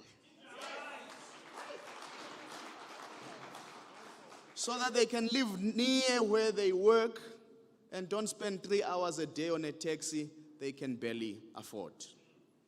In this Joburg of the future, we will also restore our urban villages and dismantle the tyranny of the culture of always seeing malls as development. Are we clear? We restore urban villages. Shopping malls are not always a sign of development.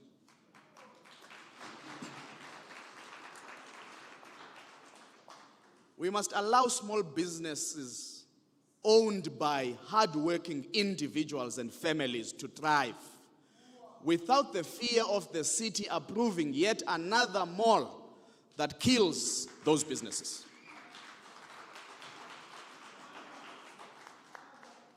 A grandmother in Alexandra, been 10 years, Alex.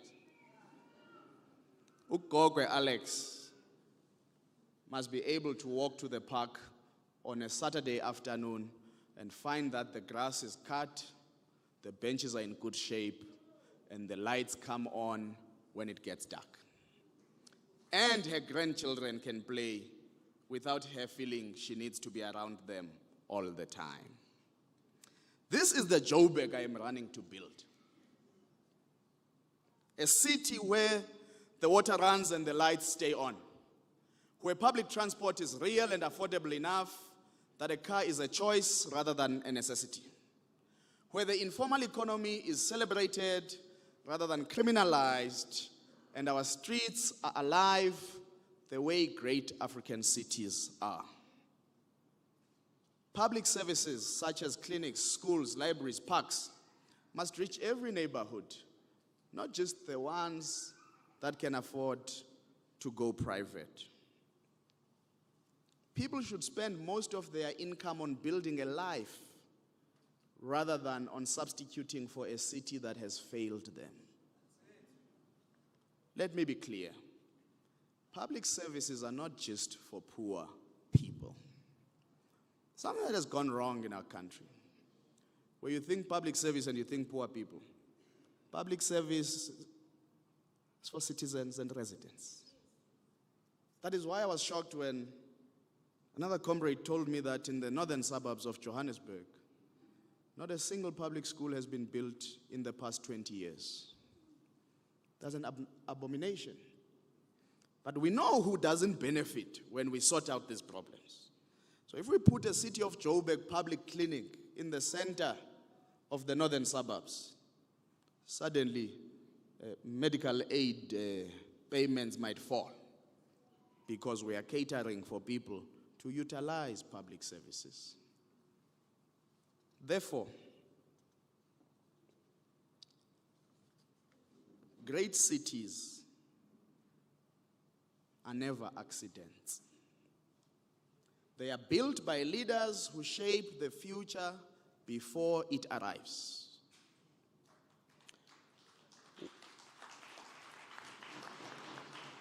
Whether it was Lee Kuan Yew transforming Singapore through public housing and discipline, or Mohammed bin Rashid Al Maktoum turning Dubai into a global hub, where they look at God economy likes going, they blunder here and then they go where things work with our money. These leaders I've mentioned made deliberate and often contested choices. From Medellin's social investments to CEO's urban restoration, they proved that transformation is a bold political act and not just a technical exercise. Success requires the courage to ignore voices that claim a vision is too risky and expensive. We must master the basics. We must master the basics. Ensuring water runs, lights stay on, and streets are safe. But we cannot confuse survival with success. That is survival, not hitting a pothole. That's basic.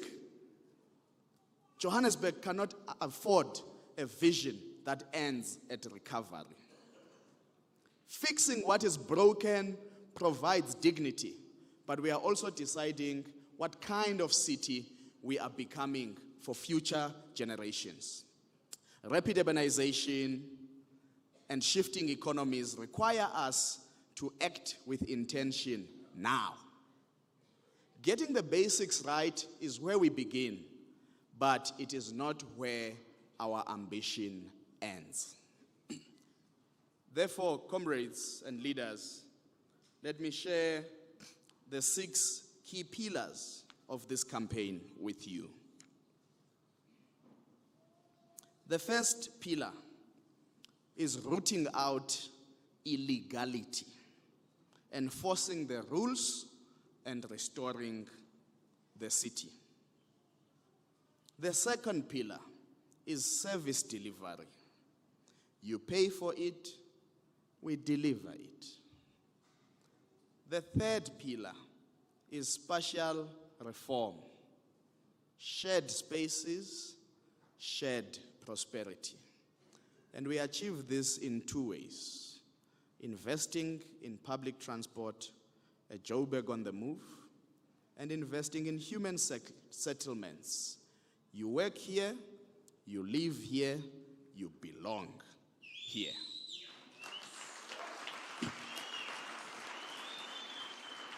This thing that you work in Sentin and at 5 o'clock you no longer belong and you must go back to Soweto, that's apartheid. That's apartheid. You have a pass to come provide labor for 8 hours. And then after that 8 hours, khutlela mo hae. Hae guy, ising moko Sentin. Babua ya, agil. Ising mo senti. Kutlela high. No, we are saying, if we are working in Sandton, it's a home for all of us. We have an equal claim to live there, and the city must make it possible for people to live there.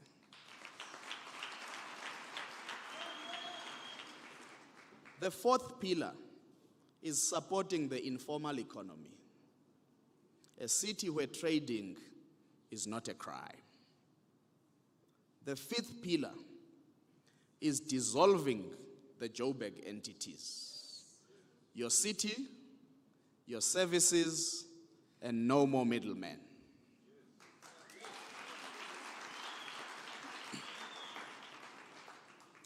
The last pillar of this campaign, which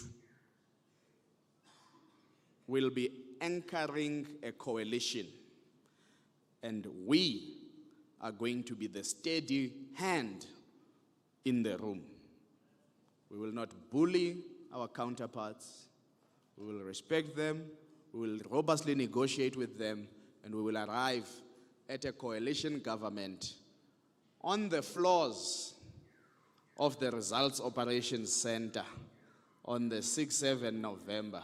And I'm telling you, RISE Mzansi will be leading that coalition. Yebo.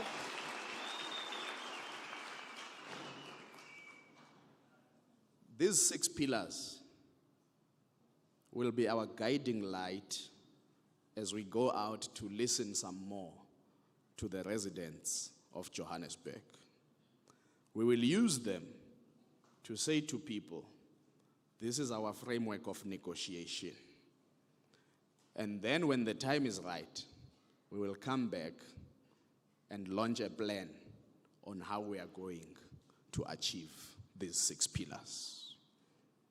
Don't worry, our people say, what is your plan? We have an idea of a plan. But in the next 5 months, we have a duty to be influenced by the residents of Johannesburg. Phakama lukhona phakama. Comrades, I have spoken to the people who were born in this city. They have told me that we all have a collective responsibility to ensure that this city is led and governed by its residents and not outsiders who behave like tourists. We know the problems of our city, so we need not make a mockery or ridicule out of them because they are our hardship. Our national chairperson, Vuiswara Makgopa, was born not too far from here in Hillbrow. And I'm sure all of us, as we were commuting to this venue, we've seen what a dump has become of Hillbrow and Berea. The government of this city has completely given up on these areas. Yet some of our liberation fighters were housed in these areas when they returned from exile. Some people bought and rented property here when they first moved to Johannesburg. We know this place can be safe, clean, livable, and a desirable home for many residents. This is why our theme is to clean up Joburg. It is not just about cleaning up, lighting up, and painting up Sandton for the G20. It's about cleaning up all of Joburg.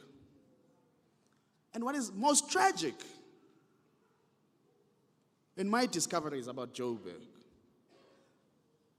not far from where we are some of the city's most iconic buildings with rich history. But there are no history books in the city that can even tell the story, which would be a boost for tourism and pet. As we know in other cities, they even have tour guides that have badges that take people to tell the marvelous story of their cities. And the only story we have to tell about Joburg today is a story of decay. That is a problem. But what is nice in this room, we have power. We're talking about tourism. We have the acting premier who also leads economic development in Gauteng. So we won't be struggling with bureaucracy. We just pick up the phone. Comrade, we need action. WhatsApp, same WhatsApp group. Josie on the move is in the house. Yeah, boy. Yes, yes, yes. The residents of this city have also told us that in actual fact, ideology does matter in this election. It is ideology that will make sure that Orange Farm is not a forgotten part of the city.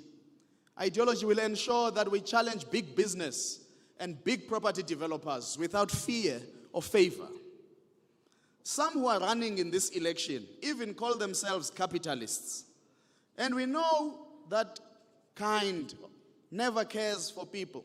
They just want profits while exploiting people. This is not a hostile position against big business. Johannesburg is the financial and economic hub of the country. It is the home to the stock exchange and our biggest and most established banks. However, our position in this campaign is simply to affirm that we will run a government that does not sacrifice the informal economy and small businesses.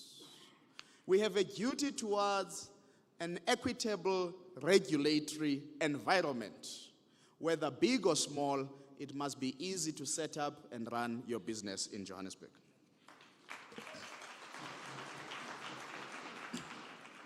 This will accelerate the ability to create jobs and feed families.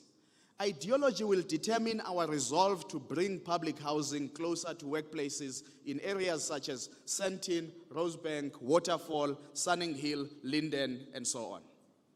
You will never do away with informal settlements if you do not have integrated housing. It's a fact of life. Our ideology as RISE Mzansi and the Good Party is social democracy. You must proudly tell people when they ask you. Yes, the free market must exist, but the state must be able to decisively intervene to subdue any excesses of the free market. Poor people and the working class must be provided with adequate welfare programs.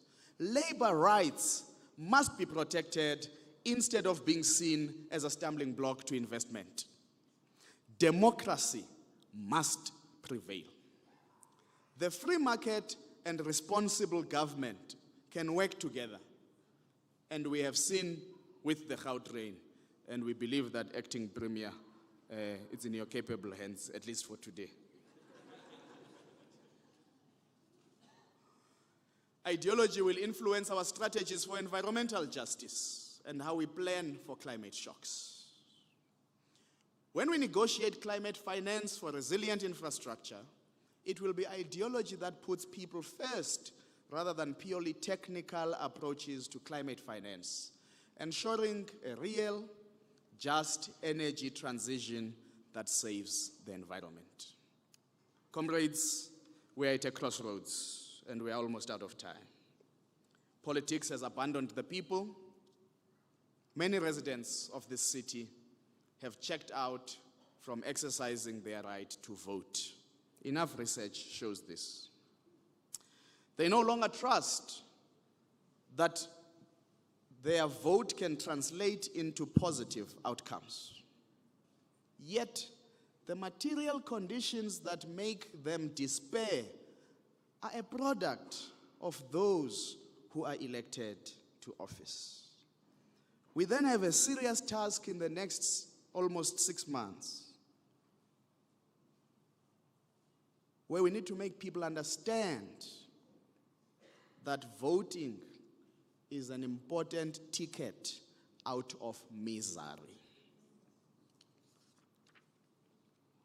We must run a people-to-people campaign.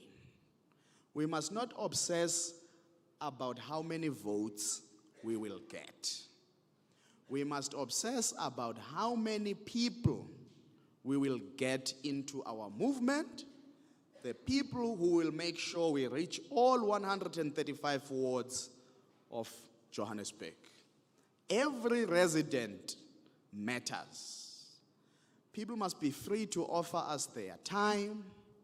Any contribution, as little as 5 rand, we will take. We might start gaskotokoto even today, somewhere there at the back. We must not pretend we have a lot. We must not pretend we have a lot. We must know that we are nothing without the residents of Joburg. We must listen carefully to people. We must be persuadable. We must not believe we have all the answers, but we must not pretend we have no idea what needs to be done. From today onward, a squad of competent, capable new leaders will be unveiled throughout the campaign so that you know who will lead the campaign in your wards. Each house, each street, and each neighborhood must feel our presence. We do not just want a safe and clean city for its own sake. We want it so that our mental health can be restored, so that we can go to groove freely at night. We want our nightlife to be buzzing, and we want it back. So somebody write, Amasela out, Ubumnandi in.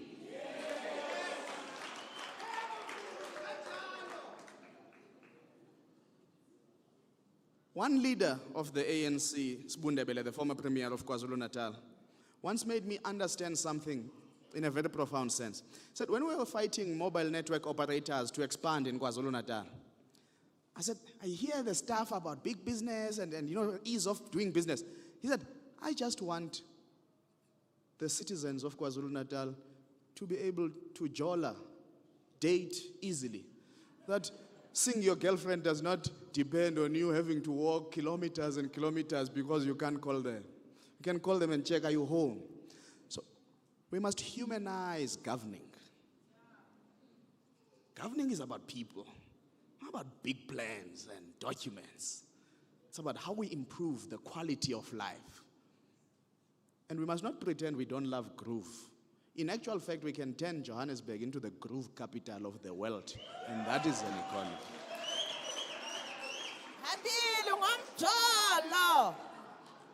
Comrades, this city is a very important city. It is home to 2 former presidents. Even the current president and deputy president, they live in this city. When I do door-to-door to their houses. Joburg is also the home of Orlando Pirates and Kaizer Chiefs. Yes. Pussy for life. The real Orlando Pirates supporters are now in the race. Ezimnyama ngenkani ezingamagebhula ezagebhula umhlaba masipala zawubhekisa phezulu. Not these fake Orlando Pirates supporters who are tourists into this city. This city is the headquarters of our broadcasting media. This city is home to multiple businesses and industries, even those whose operations are scattered around the world. We must fight to restore that Joburg where indeed kukwandonga ziyaduma kwanyama ipheli kuphela izinyo lendoda. We are telling the residents of Joburg it is time to vote Amasela out so that we can achieve a safe and clean Joburg with RISE Mzansi at the helm. These new leaders I will be leading with are individuals who love and respect the people of Johannesburg. We cannot allow ourselves to be led by people who insult and demean us at every opportunity they get. I want to tell all of you and all the residents of Johannesburg that I love you. Anintandi mna? Yathanda Mnguni. I love you. I love you. I love you. I respect you. I respect you. I cherish you. And Ibile, your name is Chair. I cherish you. I cherish you. And I want to work and walk with you.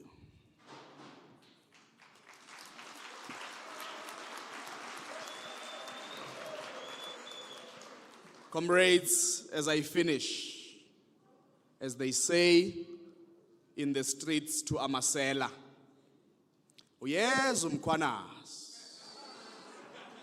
Go out and tell them, Uyezu lukhona Mnguni. And as TKZ said, isikhathi samapopayi isiphelile ma. Ubaba ufuna zomuthuma awuye baba kuleli lizwe lonke awuye baba ubaba ufuna zomuthuma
We rise. Rise, look on a rise. Rise, look on a rise. Rise, Joburg, rise. Rise, city of Joburg, rise. Amandla. Amandla. Uyeza ubani. Uyeza ubani. Uyeza lukhona Mnguni. Amasela out. Ubumnandi in.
Amanda! Matla! Thank you, leaders. I hope you can feel the energy. Can you feel the energy? Can you feel Josie is alive? Can you feel that Joburg is alive? Ronaldo Rematalema Panzula. Rematalema Panzula. Lukhona Kilipanzula. Lukhona Hasis Slap Tiger. Lukhona Hasis Snai. Johannesburg, we are now live. Thank you, Mr. Mguni, for those marching orders. We are ready to lead side by side with you. I remember when I first met Mguni, I was in corporate South Africa, working in Sentin. He was one of the people that convinced me to leave the cushy job in Sentin and join RISE Mzansi. That is the man Lukhona is. But izinto zijikile, because I went to fetch him. And I said, Lukhona Mguni, your turn, my leader. Let's go. And today, here he is. So siyabonga, siyabulela, inkosi bhuti. Thank you. Bizani Fire Brigade. Asibopeni maqabana, asibopeni maqabana, sizoqhuba. Isikhathi leadership, isikhathi. So you are all wondering why I am holding a beautiful, fresh rose. Hey, the city of love. One of the things Ulukhona has not said and spoken about is he comes from a family of very strong women, of matriarchs. The story of South Africa, the story of Joburg, women who lead in families, who lead in communities, who lead in our churches, who run soup kitchens and early childhood development centers. Bomme ba rona that take us to school. Ka tjhelete nyanyane. They are magicians. They make a Sasa grant look like $1 billion. Ke bomme ba rona bao. And part of why I want to hold this rose is to honor and pay homage not only to the mothers that have raised Lukhona to be the man that he is, to be ready to lead us, because he doesn't walk alone. We are people of ancestors. We are people of family. We must be protected by those who are above and below us. And so part of what I want to do, there are roses around the venue. If you have a rose near you, I want you to find Umama sitting next to you and make sure that she gets one of these. Because today we honor our women. Today we honor the Mguni women. We want to make sure they know this moment is alive. So please take a rose from RISE. Feel loved, feel honored, feel cared for. Bizani Fire Brigade. Umlilolo. Bizanu Lukhona lo. Umlilolo. In RISE Mzansi, we love women. We love our women. We must protect them. We must end gender-based violence. We must protect them on the street. We must protect them at home. We must protect them in the office. We must protect them on the sports ground. We must protect them in the churches. We must protect them everywhere. Malibongwe! Malibongwe! Malibongwe! Izwelimele lona kala likfuna sizobashaya tulunga khale.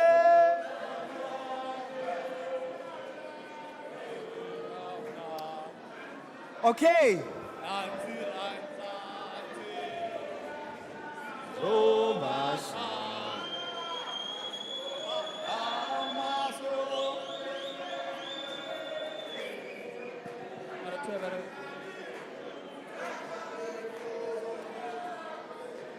Okay, comrades. Thank you, comrades. Let's take our seats.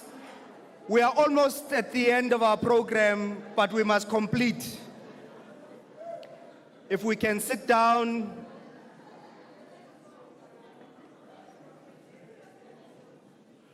Let us be seated, comrades. We are continuing with the program. Thank you.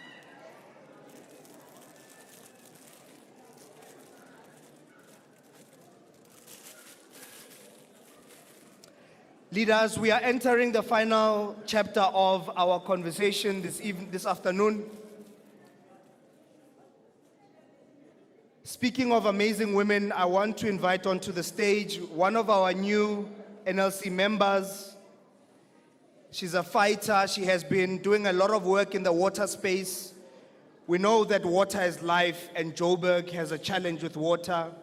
She's an activist. She's a creative. And on stage, we'll be joined by none other than Belinda Belzec, who is going to share a message of support to Lukhona Mnguni, the mayoral candidate for RISE Mzansi in Jozi. Belinda, join us.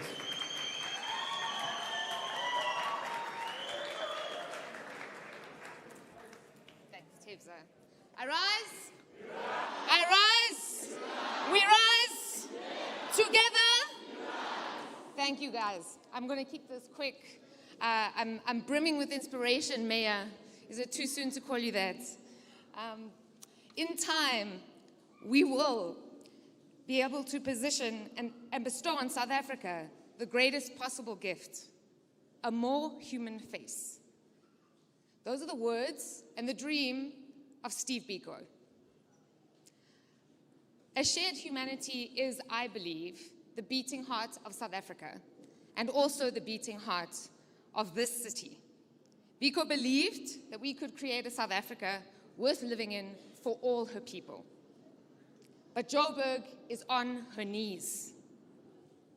If she does stand back up, it will take all of us, civil society, business, faith-based institutions, youth, labor unions.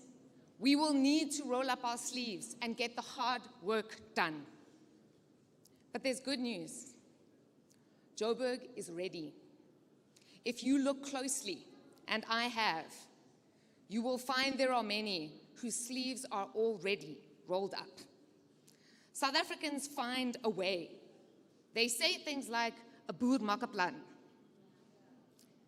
And it's there. We don't give up. It's there in the powerful phrases that have driven our nation forward. When people say, "Wathinta bafazi, wathinta mbokodo," we know we will not give up. We have shown it before, we will show it again. South Africans find a way, and Joburg has been finding a way. I want to tell you all a story, just a stone's throw away from here in Kensington, a couple of months ago. I stood in a church and I watched a gray old lady, probably about the same age as my mom, hand the Minister of Water her marching orders. That minister sat in that community who has struggled with water for 3 years and tried to suggest to them that one of the major reasons why they have a water problem is because informal settlements are full of people who are taking the water illegally and damaging the pipes. But you see, Jane's an active citizen in an active community. And so she came at the water minister and our current mayor with facts. She knows for a fact that the average person in an informal settlement is lucky if they get 3 liters of usable water a day. Lucky. She also knows that Joburg, by the government's own Blue Drop report, is losing almost half of its good water before it gets to anyone's tap because they just have not maintained the infrastructure. And so she stood up in that church and she told that minister, in no uncertain terms, that she should never try to use her lack of service delivery to try and drive a wedge between Jane and the poor people who live alongside her in her community. Joburg understands shared humanity.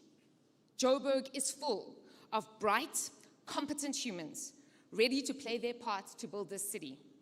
I speak to them daily when I meet the aspirant ward candidates, some of you sitting here today, who are excited to get behind Lukhona. Joburg is ready for this moment. But it will require that we work together. We need to create a cross-sectional coalition for Joburg.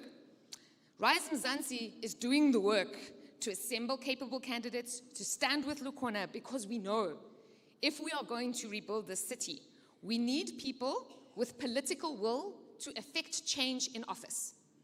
So we're looking after that piece. But that will not be enough. We will need civil society. We will need to listen to civil society, to learn from them, to collaborate with them. They often have the solutions already. In 1994, many in civil society stepped back under the assumption they were in safe hands. But a strong civil society is crucial to keeping any government in check.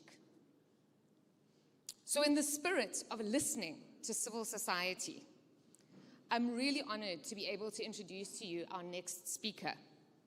He has given his life to serving South Africa's society in public service and as an activist. He stood at the table overseeing the signature of the Constitution that day in 1996 when Nelson Mandela signed it. He was a mayor there in Lukhona, so if you want to get tips, catch him afterwards. Since then, he's left government as of 2016. He's been working in NGOs. I could talk about the amazing work he's done with the Ahmed Kathrada Foundation. But today, I really want to talk about his efforts with the Joburg Crisis Alliance. The Joburg Crisis Alliance is a collection of individuals and organizations who are committed to improving Johannesburg, to cutting out corruption, and to making sure that service delivery becomes real again. Whether we're talking about the abandoned Metro City building or the water crisis, you will find the JCA there, looking not to wait for government, but to bring solutions. They are, however, demanding that we raise the bar. So today, when we listen to this wonderful gentleman, I'm hoping that my ward candidates and my future mayor are going to leave inspired by the bar that civil society is setting for you. I hope you will hear from him firsthand what he has seen in Joburg and what he is asking for all of us to solve. And so I would like to welcome, and if you could all join me, the Honorable Yunus Chamda. He's on the steering committee of the Joburg Crisis Alliance, and he's solving problems you don't even know Joburg has yet. Yunus, thank you so much for being with us.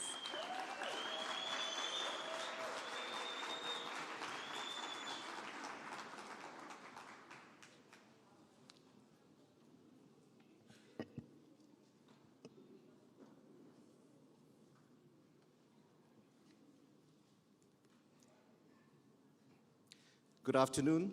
Greetings, everybody. I've already been introduced, and Comrade Lukhona, it's long overdue. We haven't had a sit-down yet, but I'm sure we will soon enough. Of course, I recognize all the leadership here of the Good Party, and particularly the supporters of RISE. I greet you all. I'm Yunus Chamda, the coordinator of the Joburg Crisis Alliance. We want to really thank RISE for reaching out to the Joburg Crisis Alliance and extending an invitation to address this launch event here today. The JCA attends this event as a non-partisan civic movement. We are not aligned to any political party, but we are not apolitical. We believe that residents must engage in political processes and hold all parties and candidates accountable to the people of Johannesburg. Our membership is very diverse across the 135 wards of the city. And they also differ in the political parties that they support, and we are mindful of that. Now, starting last Saturday in Finetown, we kicked off a series of community meetings with a tagline that says, "We will not tell you who to vote for, but we will tell you, or we will engage you on what you should vote for." And we take this very same engagement with communities. Immediately after this, I'm leaving to Alex, and I heard there are some people from Alex here. We're taking the same engagement to Alex this afternoon. Johannesburg, indeed, is in a crisis. Residents experience this crisis every single day. From our 9 summits that we have held since the middle of 2023, the message we get consistently is about dry taps for long periods, electricity outages, and now we even have the threat of Eskom disconnecting the city, collapsing roads, broken traffic lights, hijacked and abandoned buildings, unsafe public spaces, corruption, unemployment, and the growing erosion of public trust in government. By the way, this is not a list that I wrote up. This is what residents have said to us at the summits that we have had since 2023.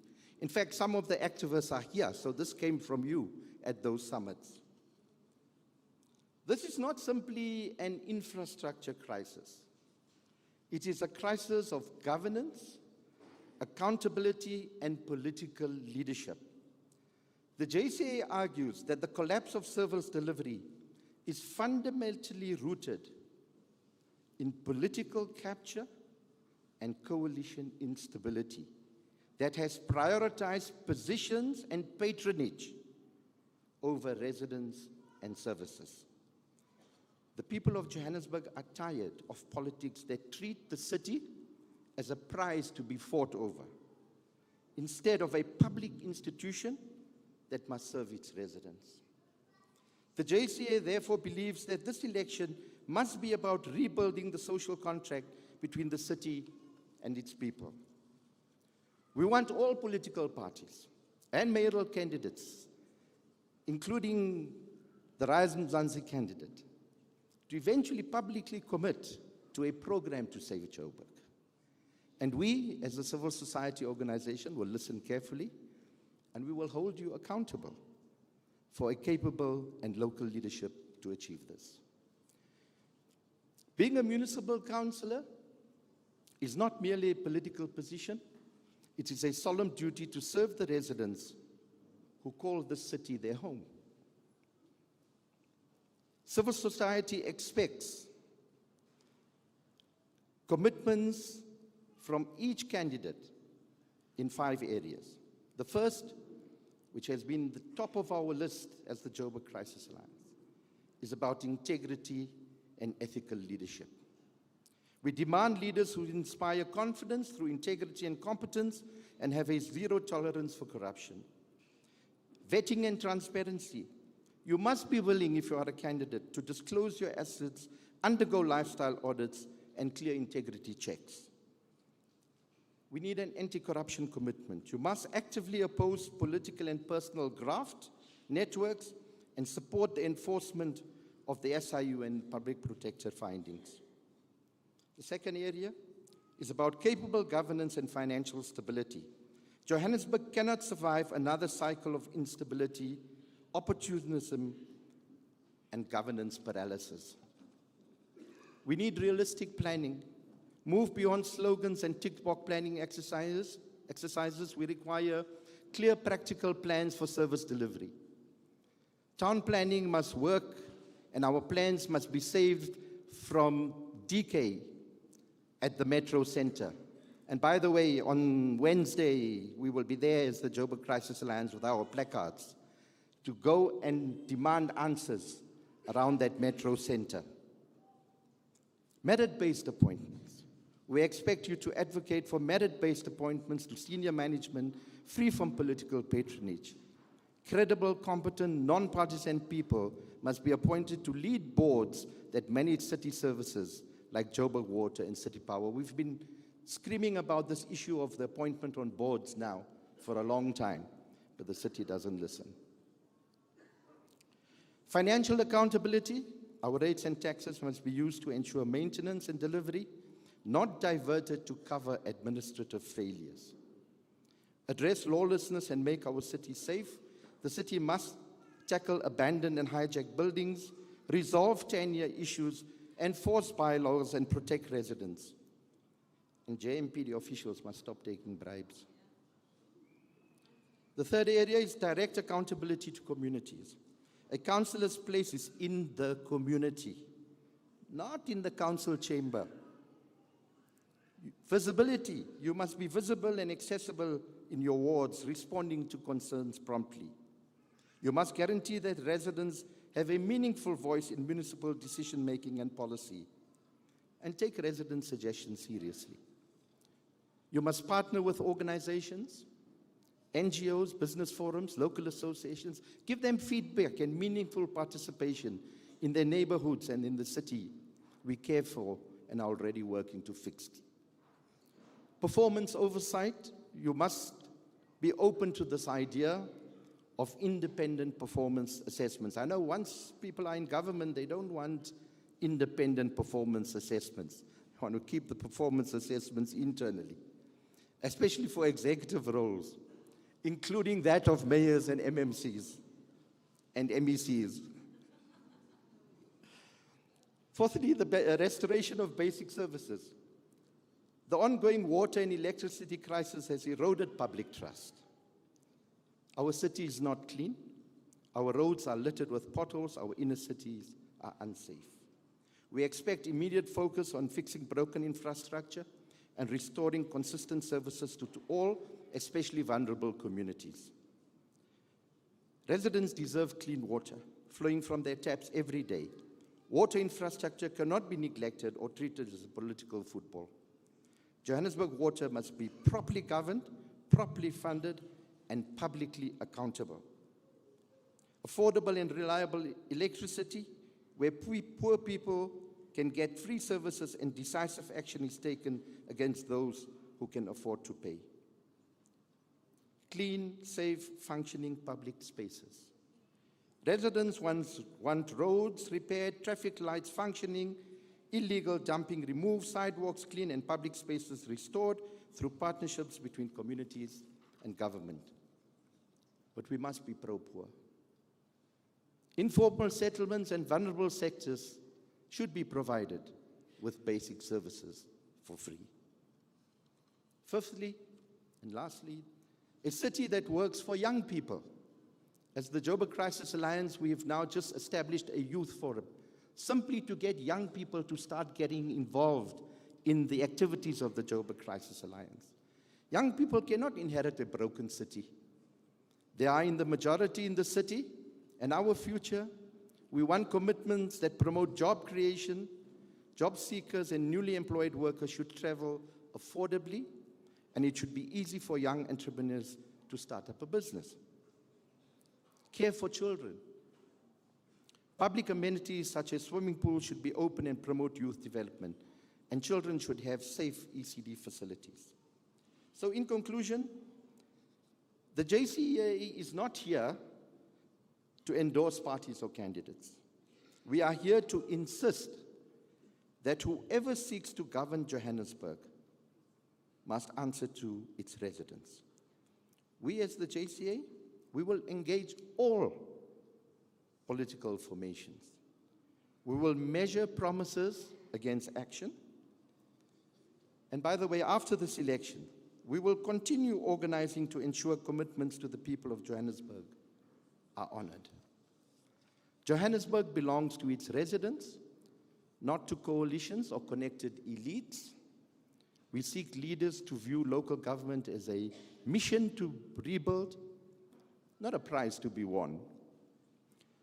After these elections, we will want to engage with you once again, once your councillors are confirmed, that's when the real work begins. We will monitor your performance and we will hold you to your commitments, as we will do to all political parties. If you don't hold up to your promises, you will find us on the other side with our placards and our loud hailers, because that's what a civil society movement does. So thank you for giving us the space. Best wishes to all of you. We will engage again. Thank you.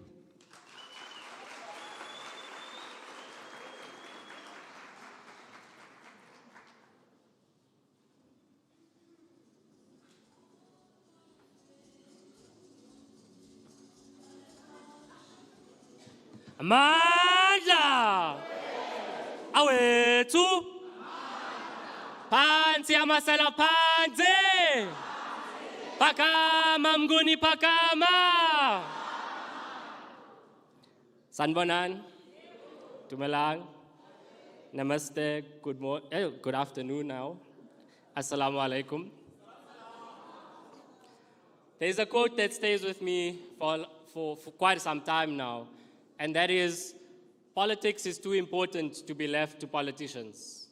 Akiri, most of us here are not politicians. And so we can't leave our society, like Uncle Yunus said, to politicians alone. Thanks, Chair. Thanks, Chair. Politics is what happens when young people cannot find work. Just this last week, over 500 young people sent their CVs to me just for 2 internship positions. How do we deal with the scale of this problem? Politics, like Mguni says, is how we keep our communities safe so that we can groove at night but go home safely and make sure our phones are not stolen. So politics shapes our lives whether we like it or not. And yet for so many young people, politics is something distant, something that is disappointing. Something we often watch from the sidelines. We see the TikToks or their videos or their performances, but we don't recognize that in all of that, we are not voting who we want to lead us. You see, when young people withdraw from politics, they do not create a vacuum, because instead somebody is filling that space. And often the people who are filling that space don't believe in the same things we do, don't want the same things we want. Decisions will continue to be made. Budgets will be passed. Some of you are councillors here. You know how that process works. Some of you have been to IDP meetings. You'll hear budget one day, next day, it's gone. So the question is not whether politics will serve us. The question is whether young people will help shape it. And Lukona is showing us they can. He's among many I've worked with, carrying impossible burdens, but extraordinary hope. Change needs movements, but movements also need institutions. Like Zoran Mamdani in New York is showing us, that ideology can meet transformative governance to deliver for ordinary people like us. So showcasing what is possible when we have leaders who care about people and not just about money. Lukona, my brother, you're a breath of fresh air, adding life to a mayoral race that has been muddied by potholed water and sewage in our streets. Our generation cannot be the generation that just critiques. And as you famously said in the video yesterday, I cannot continue analyzing my country to its death.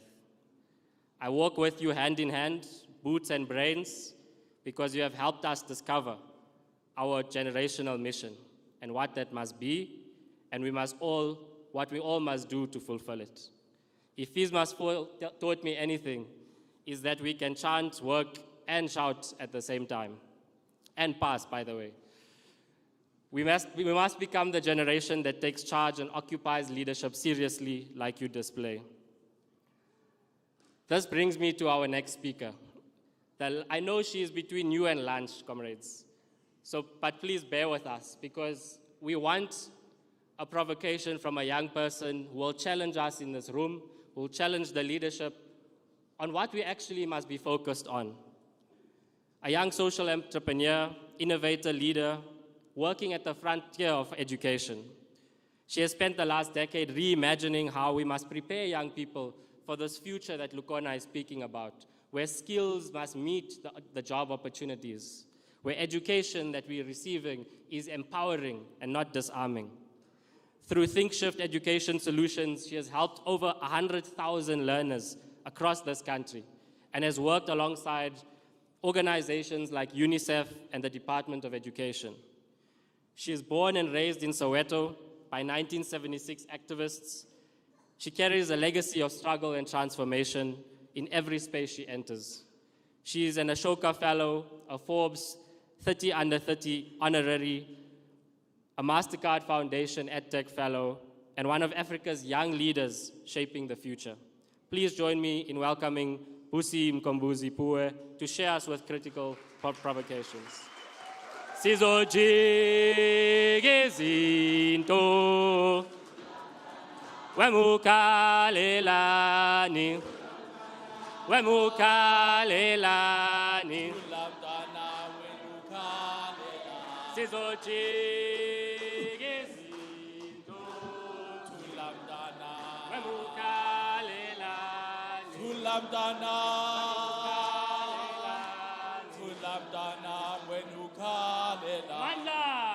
Wait. Thank you so much. I'm going to get straight to the point. I'm sure all of us can agree that Johannesburg has always represented opportunity. Johannesburg is about ambition, from the gold rush to the tech revolution to the skills rush, which brings all of us here. Johannesburg has always been about forward motion. It's always been about access. It's always been about becoming something or someone. I was born here. I was born in Soweto. I was born in 1994. And I spent my formative years traveling between Soweto and Parktown, where I went to school.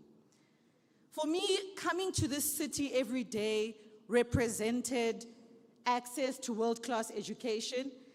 It represented access to multinationals that I could work for one day, to markets where businesses could be built, to friendship, to art, to possibility.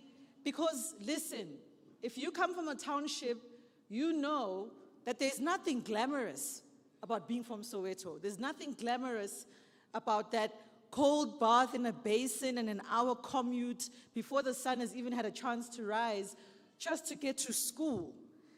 But I don't know about you, for me, the reason why I could get through it, the reason why my struggle had meaning, had purpose, had context, was this forward motion that the city represented, was the possibility that if I work hard enough, that if I do what I'm supposed to do, that I can go somewhere, that Soweto can become Sandton.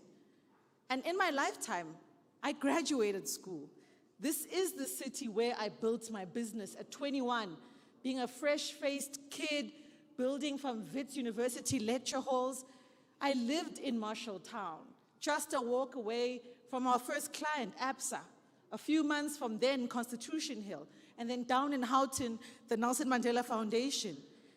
There was a time when that corporate enthusiasm led to signed checks for youth, where signed checks became international stages. And what you have in front of you now, a woman who is the truest representation of what Johannesburg was, that you could move from Soweto to Sandton if you worked hard enough. But here's the irony, future mayor. Every day, the work that I do as an education entrepreneur means I interface with kids whose starting point looked exactly like mine. The problem is I can no longer look them in the face and say, endure your struggle, because the city that you live in can change your outcomes in a lifetime. The truth is they don't live in that city anymore. They live in a city of broken promises. They live in a city of spatial inequality. They live in a city with some of the highest unemployment rates in the world. They live in a city of patronizing job campaigns, a city where previous generations came here to a working city to find work, and now a city that tells them, we'll simply give you a job, a city that says, nasispan, in that indignity, in that patronizing tone, nasispan. This is a city of decaying infrastructure. It's a city of corruption. It's a city of unsafe streets. You know what you saw when you walked here. You know what you saw when you drove here. It's a city whose leaders are more invested in power than in repairing the city. It's a city whose leaders hijack cultural movements for relevance in the same way that they've allowed buildings to be hijacked. It's a city whose soul has been hijacked. And so, what do the youth of Johannesburg say to someone who dares them to vote him mayor? I think the answer is very simple. It's much more simple than we imagine it to be. Can you make us believe that this city has a future for us? Is politics still a credible way that we can claim it? Because here's why we don't vote. We don't vote because we don't see ourselves on the ballot. Well, not until this point, right? We don't vote because a part of the city exploded 3 years ago and it's still not fixed. It's barricaded. We don't vote because Busis don't emerge from Soweto to Sandton in the way that this city once promised. So what is your answer, Lukhona? Can you come to the dusty playgrounds where kids play and the festivals and shops where they connect? Can you come to the varsity halls, to the markets, to the taxi rank and bus stops where we wait, and the informal meetings where we discuss load reduction and make us believe again?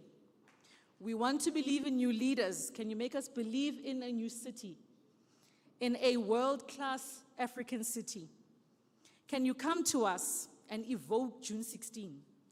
Evoke Fees Must Fall, not as symbols that we borrow conveniently, but as proof that when the moment demands, this country's youth authors the future. Can you evoke that co-authorship in this moment? Because, Lukhona, if you pay attention to those that have already monopolized that voting stall, who've decided what they will do on the 4th of November, you waste your time.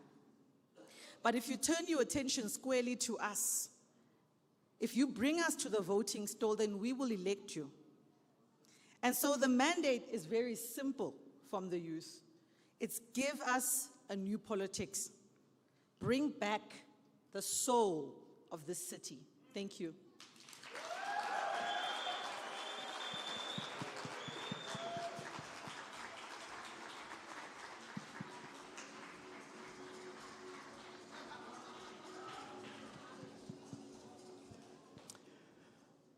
Busi, thank you so much.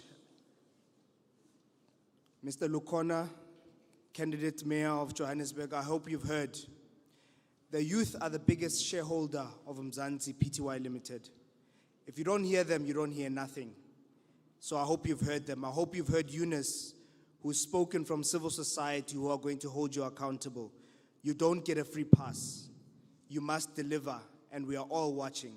But we'll be standing with you shoulder to shoulder, making sure that you don't falter. Ladies and gentlemen, we have come to the end of our program.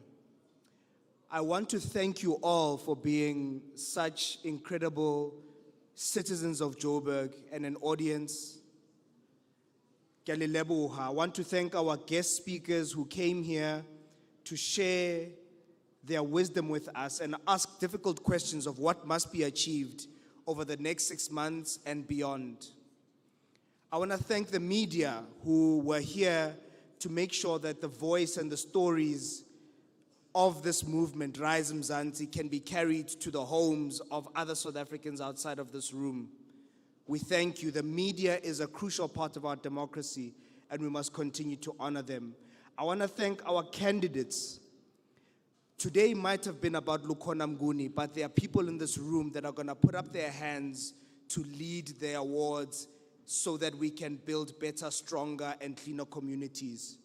We need you to rise, and I hope you've seen the courage that you need to lead your communities. We thank you, and anybody else that wants to rise to the occasion, please do put your hand up and become a councillor. These elections, the local government elections, are about you. For the first time, you get to look at the eyes of a leader in your community and say, I want you to lead us. National elections are difficult because they are about leadership here. But we know that politics is personal. And this is what this election is about. I want to thank our service providers, from the audiovisual team to the venue, to DJ Zero on the corner who's going to make us dance just now, to our security, to our deco teams, to the graphic teams that make us look beautiful today. Thank you for serving us with pride. Thank you for serving us with honor and with professionalism. Re a le leboha. I want to thank our volunteers and our supporters and our members. RISE Mzansi is nothing without you. You woke up early this morning and you made a choice. That choice was to be here. And lots of you have sat in your chairs not having a chance to come and speak here. But we feel you and we hear you in spirit. And we hope when we come to your communities, you will have the opportunity to have the microphone and to get to talk and tell us what you believe. To all of those at home who are tuning in, we want to thank you for sparing your Saturday afternoon and morning and listening to RISE Mzansi. We appreciate your time and we hope you will go out and spread the message. I just want to say one more thing. Joburg is a city of possibility. We've lost the ability to dream, not even to deliver services. The ability to imagine has even left our minds. We imagine a nightmare where we must protect ourselves from rape, from murder, from assault, from hijacking. But I think what Lukhona Mnguni is going to do for us is give us an opportunity to think about Joburg differently again. And it's not enough just to think, you have to do. And so for the next couple of months, RISE Mzansi is not going to be about petty politics. It's not going to be about arguing on Twitter about who's wrong or right. It's going to be about getting on the ground and making a difference. Because when you make a difference, that is the language that people understand. That is the language that people remember. Just like we gave roses out, love is not a noun. Love is a verb. You show me love, you be love, and you are love. Ladies and gentlemen, just a few announcements. In terms of transport, all the VD captains, please make sure you lead the delegation of people you came with. You know that your food and refreshments will be served in your transport. So please, let's make sure everybody gets something to eat. Hunger is a very big part of RISE Mzansi's politics. Nobody must leave this place feeling hungry or feeling that they were not looked after. For those that don't know about Victoria Yards, this place has got lots of small businesses. Ralekopa. If you've got a little bit of money in your wallet, please walk around, buy something. At least leave this place with one item from one of the shops where you've supported the local businesses that are here. We also have a table at the back on the right-hand side where if you have something to contribute to RISE Mzansi and the campaign, please go to the corner and sign up for a donation. Politics is very expensive. And in order to win Johannesburg, we have to fund our campaign. We must invest in this campaign. So if you've got a little bit of money in your pocket, month end is around the corner, please go to the corner and make a commitment to donate some money. That money is going to pay for these t-shirts that we wear. It's going to pay for the pamphlets that we're going to need. It's going to pay for the water that we're going to drink as we pound the streets of Johannesburg. So please donate to your movement. Your movement must be funded by its own members and its own organization. Ladies and gentlemen, I want to thank you deeply. I also want to thank myself for doing a decent job today.